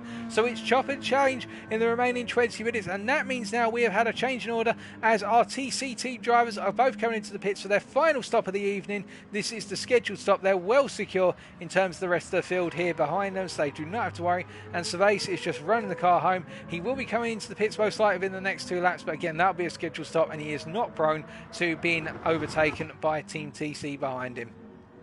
And it's still Mazdas in the top 3 slots right now as we speak. But as our drivers continue to make their way round, of course, S43 right now will know that the gap between himself and Killer 62 is 5 seconds, and he will need to do everything to make sure that gap opens up and stays steady when he starts to hit the cliff in terms of tyre life. And having a 5-second gap is worth gold in terms of Catalonia, because that is a long distance, as both Nico and Cobra come into the pits and go onto the hard tyre. Now surely they're going to go to the end on that hard tyre, as we see they do have some back markers coming out around them. JDM in particular, the second of the 4 GT drivers in P8, finds himself caught behind Nico, and I think Nico will let JDM through, most likely, given the fact he is on that hard tyre, and it would be wise to. In fact, JDM goes to the cutback, and you can see through turn 3 that Nico obliges as Cervez comes into the pits from what is the race lead for his final pit stop of the day, and most likely will switch on to a set of hard tyres as well. But this man right here, right now, S43, can he close down those hard runners? Because given they're on the hards, and the hard, to give you an idea, ladies and gentlemen, is approximately 2.2 seconds slower a lap than the race is soft. Now, keep in mind that S43 does have those water tyres, but he hasn't got the fuel to go to the end. And I was wondering about the fuel situation, because he didn't take on any fuel. This is not going to work out for S43, as he does lag a little bit into turn 5, but it's all stabilising, folks. But S43 will not have the fuel to go to the end, so it's not the miracle we were expecting, the comeback we were expecting, as Cervez goes onto the medium right now and puts in the fuel to go to the end as well. And this is going to turn it upside down at once again, and I think Killer 62 may be aware of this right now. And the fact that S43 will have to make a mandated pit stop within the next 2 laps, because he hasn't got the fuel, albeit it'll be a small amount of fuel to take in, but that's approximately 28 to 30 seconds worth of time, and that's going to drop him just in front of Felipe Cola, who's going to be in that P6 slot right now, but who will be feeling very feisty and hunting down the Ford GT driver at the end. Well, the fact that Filippo has completed all his pit stops, the only thing he's got to worry about is the fact, well, I say he's completed all his pit stops. In fact, I think there might be another pit stop for Filippo, because the fuel is coming down, those tyres are not looking in the best of conditions. So a lot of pit stops up current for drivers right now, and it could be all chop and change in terms of who finishes in the top 5, particularly in P4 and 5, because we've got some drivers who are not going to make it to the end by looks of things, as S43 is into the pits.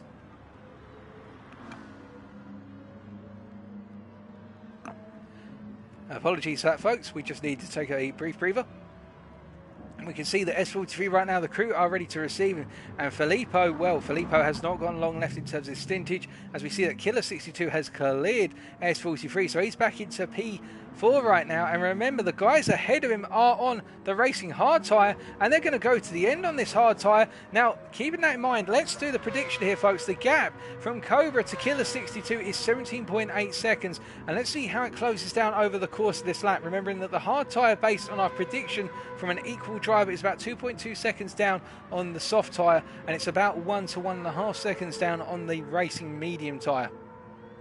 Now that gap was 17.8 seconds coming into this lap. You can see it's already come down to the best part of 17.2 seconds, and we would expect, if it's going to happen in terms of the battle is on between Killer 62 and these two guys up front, that gap needs to come down at about 1.6 seconds a lap in order to get him into a position to be fighting come the final couple of laps.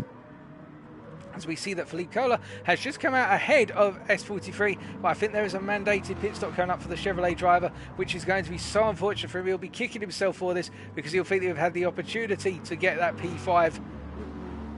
Of course, there could be mistakes yet, but he's going to be at the whim of the gods, the racing gods, to potentially get that P5 position, subject to S43 or Killer or one of the guys ahead having to make an unscheduled stop at short notice. And Kimi will be getting back into the mix as well, in the fact that he's only 17.3 seconds down right now on S43 and a further second down on Felipe Cola, which means he'll be moving back up into P6 in short order, one has to imagine.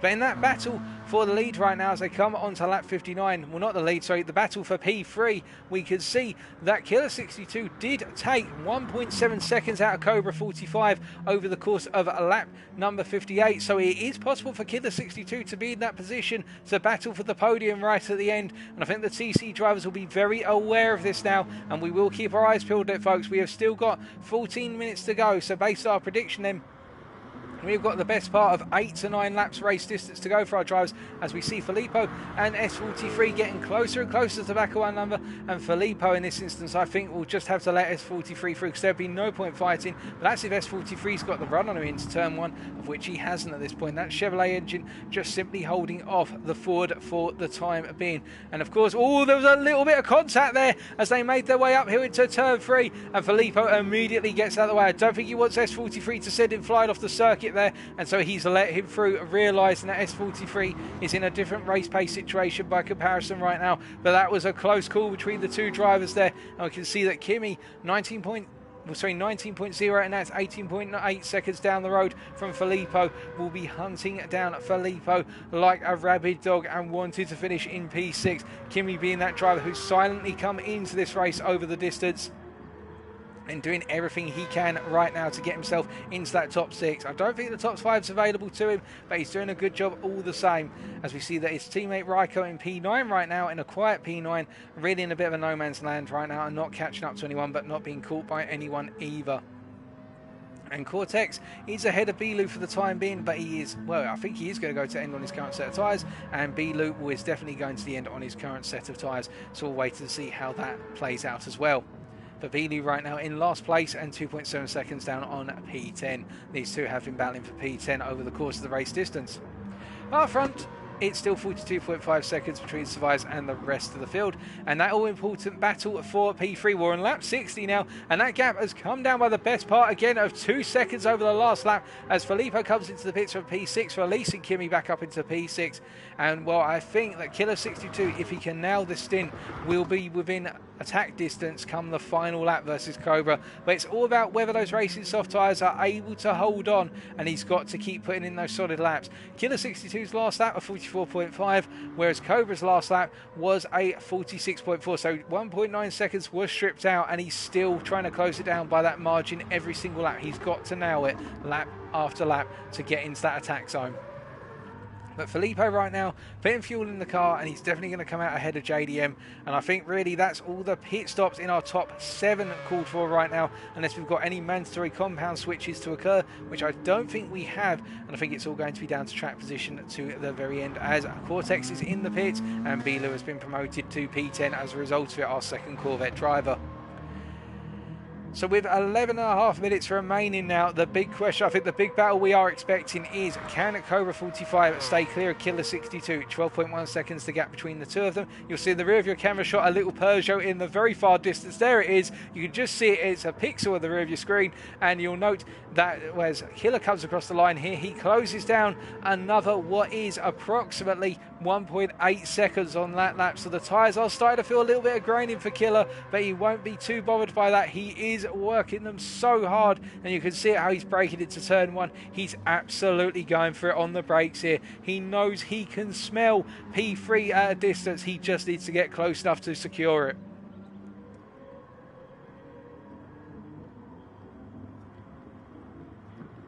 And it's worth noting as well, we do actually have a new fastest lap by RP Motorsport Stroke Storms S43, setting a 1:43.1, so Pippin survives in terms of fastest lap right now. And I think actually that short fuel stint might have been to go for the fastest lap to get some bonus points in the bag. But nonetheless, as he makes his way around, he's got the security for P5. But unless anybody makes another stop, I don't think he's going to be raising any higher today. But still, it's been a solid run by S43. And really, it's worth us now summarising drivers' races as we make our way into the final 10 minutes. Today's, well, it has been a phenomenal race from our Belgian driver here. The sole representative of the team consists of TX3 and Indy today, but he's done a very good job having started at the front. With the rolling start, he was able to capitalise on the Mazda's acceleration down into turn 1, albeit not at straight line speed, but he was able to break clear starting on those racing softs, and it's really been his race to lose from that point onwards. As for the TC drivers, well, Nico has been the one who has made the less mistakes by comparison with Cobra, albeit they are closed up to one another right now, it is worth noting. And as we take a look at the telemetry here, they're both on those hard tyres. They've both picked up the occasional penalty from what we recall. But they're both of those hard tyres right now, and they've worked so hard together, have the TC guys, that it's been a major team effort for the two Mazda drivers, and they've just been arm in arm, making sure to keep an eye on one another and working together all the way through, giving one another slipstream, helping one another out and not tripping over one another. But the driver who has been working the life out of his car is this man right here, Mazex's Killer 62, who started quite a way down the order but found himself up into P4 early on in the Peugeot and has really been hunting down the TC drivers lap after lap. And with 9 minutes to go, can he close down that 9.5 second window? It's possible because he's on the softs versus the racing hards, but you've got to imagine that those racing softs are starting to hit their cliff, particularly that rear left, and he's going to start experiencing it when he gets on the power out of the low speed corners, those low traction zones where the car will not want to go in a straight line immediately, and he will start to get wheel spin, and he will start to fall down a little bit in terms of lap time. But he's going for it, and he is still closing that gap down by the best part of 1.6 to 1.8 seconds a lap, and we keep our eyes on him as much as possible. It could happen on the final lap or two. He's then got a 31.5 second gap to RP Motorsport Storm's S43, the driver who was in P2 until that unfortunate incident at turn 9 where he put it into the wall, the inside wall. And since then he's been on a recovery drive, and it's been a case of trying to get into that top 5, and he's done it, but I think he'll be absolutely loathing himself after this one for some time. And the fact he could have been on the podium today if it weren't for a mistake of his own doing. But still, the Ford GT driver doing a very good job in bringing the big lug of American machinery around the circuit. As for GTB's Kimi, well, started quite a way down the order in the Mazda machine, but has led a very consistent race, a quiet race from the Mazda driver, it should be pointed out. No more pit stops expected from Kimi, and he's got an 8.8 second gap to the first of our Corvette drivers, T23T's Filippo Kala, who is doing a very good job, and in fact, starting right at the back of the field, has been a standout driver in terms of making his way through a consistent set of stints up into P7, not a foot wrong really, and really doing a good job of getting the most out of the American machine and staying clear of the trouble. And that's when he's on a 19.8 second gap from the second of our Ford GT drivers, Storm 98 JDM. And JDM, having had a difficult race, wasn't able to capitalise using the Ford GT's performance on the racing soft, unlike his teammate on the opening laps, and ended up getting stuck behind a whole string of Mazdas on racing mediums on that opening stint, and that's cost him his race effectively. But he has got that 1 minute gap to GTB's Raiko, who's just nursing the car home now, I think, in P9. Having had a difficult race but been very good on the tyres, just hasn't had the race pace today, but looking to improve on that for next week, of course. The second of our Corvette drivers, T23T's Bilu, well, it hasn't been a good race for him. He has made it past Cortex after all the chop and change, but a difficult opening stint has just meant, and also the fact he's been tripping over Kimi for the best part of the race in terms of being lapped by Kimi, but having the pace to unlap himself on the straights but not in the corners to stay clear, and it's been a very frustrating experience. And then Cortex, well, that major mistake on lap 4 has cost him the whole race to us, and Cortex will have a lot to learn from going into the next race, the last of our drivers and the second Peugeot driver.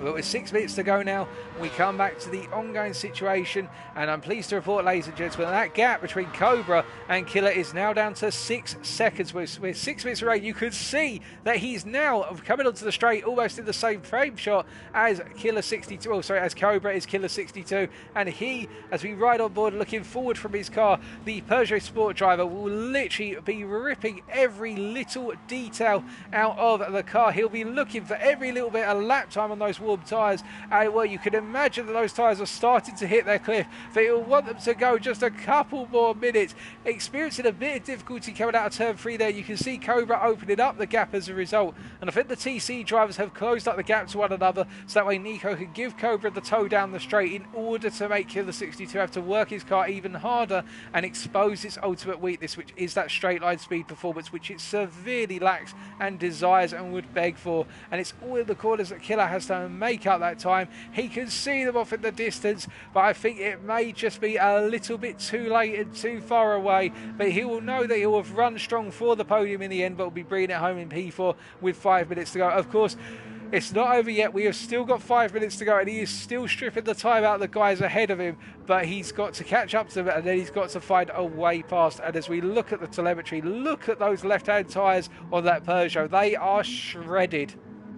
He's still got a fuel and he's still got a bit of tyre life to go, but that rear left is the tyre he's going to have to nurse now because of the fact that whenever he gets to the power, particularly out of the chicane, you'll see that if he gets to the power too soon or doesn't straighten the steering, the car is going to slide when he tries to put down the power, and he won't want that because that's only going to compound the oversteer and the tyre wear. Although he gets a really smooth run out of the chicane, but you saw there he went a little bit sideways of a turn 15, but he's already closed out another second or so on this lap as he comes onto a lap number 65, his lap there being a 1:45.0, whereas Cobra's by comparison was a 46.8, so it's another 1.8 seconds. Killer is doing everything he needs to, and you can see that Nico has pulled away a little bit from his teammate once again, and I think it's now a case that they've got to try and protect at least one podium position versus the charging little Peugeot. But how long has he got to go, Killer? Well, the best part of 4 minutes, which in my opinion is going to come out into the region of 3 more laps, including this one that he's currently on. Can he do it? That is the big question. Can the Frenchman beat his countryman onto the podium? Can the Peugeot bring down the Mazda Magnet as Service comes into the pits from the lead? But this, I think, is a scheduled stop to go to the hard tyre right at the end. He's been running the races off for the majority of the race, so whilst this is a little bit of a surprise, I don't think this is a big scare factor, as we can see our drivers now coming. Our P2 and P3 drives coming through turn number 9 there and having to get the cars settled. Those hard tyres starting to experience a little bit of graining, and the problem with the hard tyre is it lasts a very long time, but you do have to adapt to the fact it does get a little bit teething at times once that tyre wear does come onto the tyre, as we see Cervez actually going back to a set of softs, so he wants the fastest lap, that's for sure. Giving himself 1 lap to do it on is our race leader as he comes out the pits to head around for the last couple of times, and I think it'll be the case that he's going to be doing a 67th and a 68th lap, and really has been in a class of his own by comparison with the rest of the drivers tonight.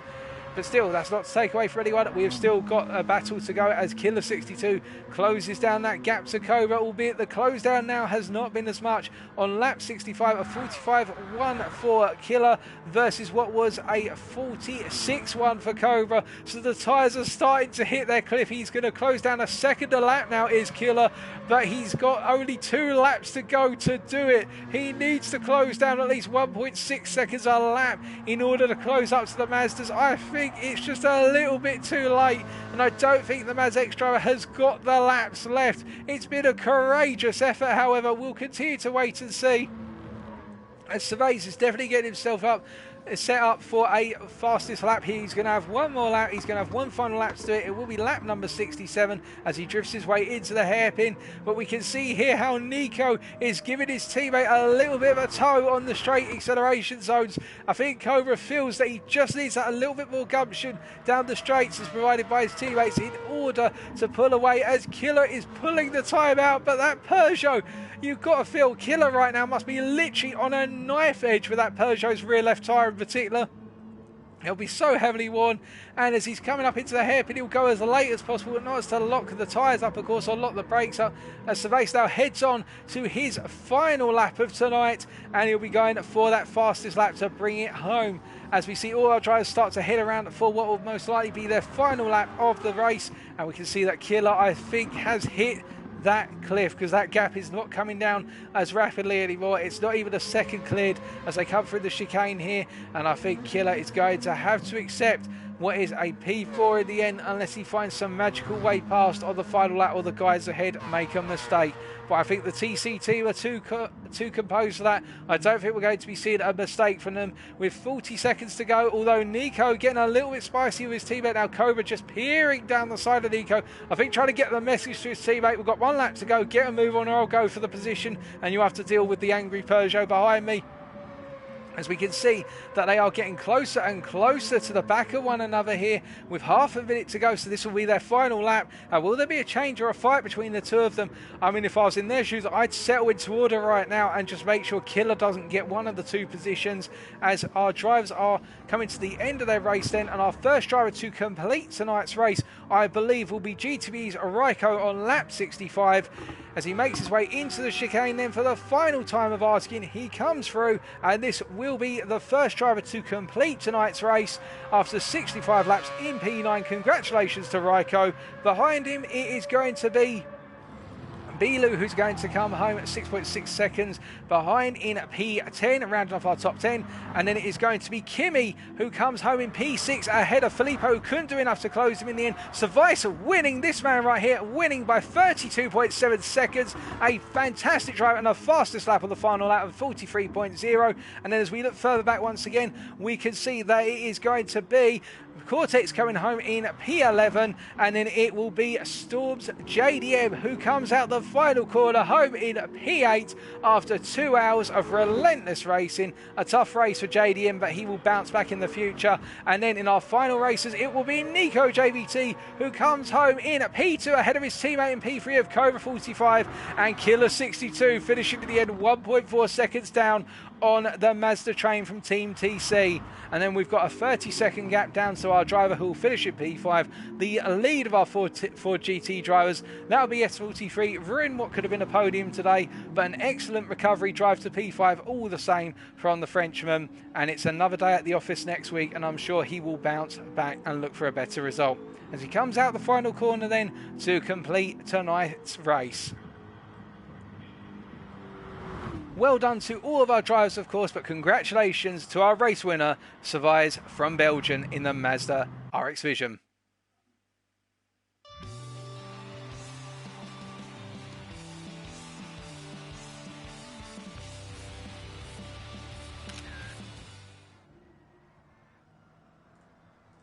What a race. It was a long one, a very strategic one. It was chop and change, and it was very uncertain throughout in terms of who was going to be finishing in that top 5. But, subject to any assurance inquiries and decisions, of course, here are your final results. Service bringing home the win for TX3 Indy by a distance of 34.0 seconds in the Mazda RX Vision. Second place going to TC's Nico JVT, and third place to TC's Cobra 45. Pardon me, the top 3 spots going to the Mazda RX Vision drivers. Mazda doing very well in Pool C tonight for the manufacturers. And in fourth place, it was Killer 62 with that excellent drive in the Peugeot RCZ. And for me, that was the drive of the day, Killer 62. Didn't quite have it in the end to get himself onto the podium, but gave it everything and drove a very consistent race and found himself in the end having to go tooth and nail and just not able to get the distance down, but threw everything at the circuit. And S43 recovering to a 5th place, representing Storm, of course, and representing Ford as a manufacturer. And the fastest lap, of course, going to Service, our race winner, of 43.0 on the final lap, lap 67. What a fantastic race overall, and a very difficult one for our drivers, and I'm sure all of them will be exhausted after that one. I am just watching it.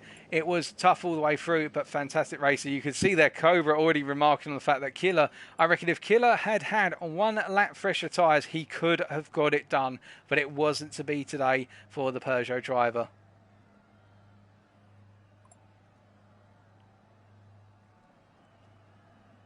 Now we're just going to see if any of our drivers would like to conduct a post-race interview in English.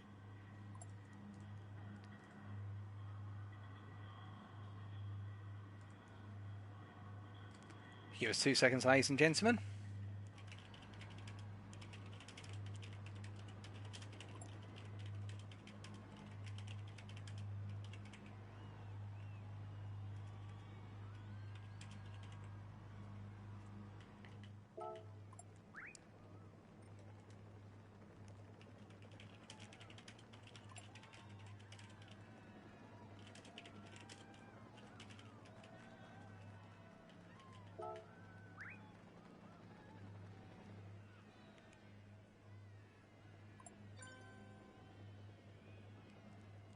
And we'll just wait a brief moment. I think all of our drivers will just need a brief breather as well.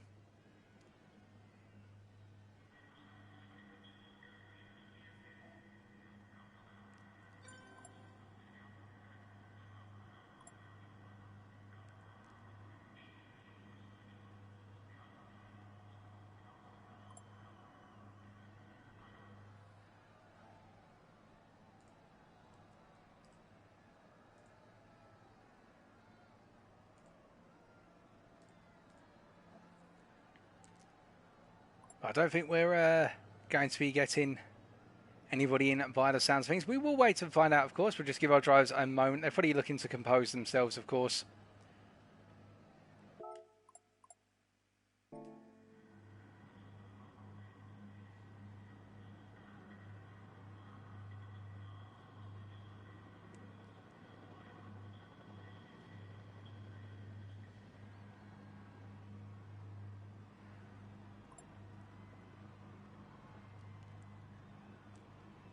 I don't think we are going to get anyone in our commentary box tonight, which is completely understandable because we also do have the French program and they'll probably be looking to conduct some post-race interviews in French.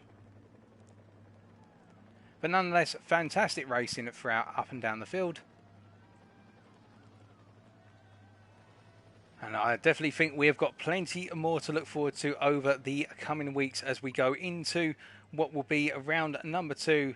Sorry, not round number 2, race number 2 in the quarterfinals next week. And to give you an idea of where we will be in a week's time, ladies and gentlemen, if you just give me a brief moment to double check our race notes for tonight.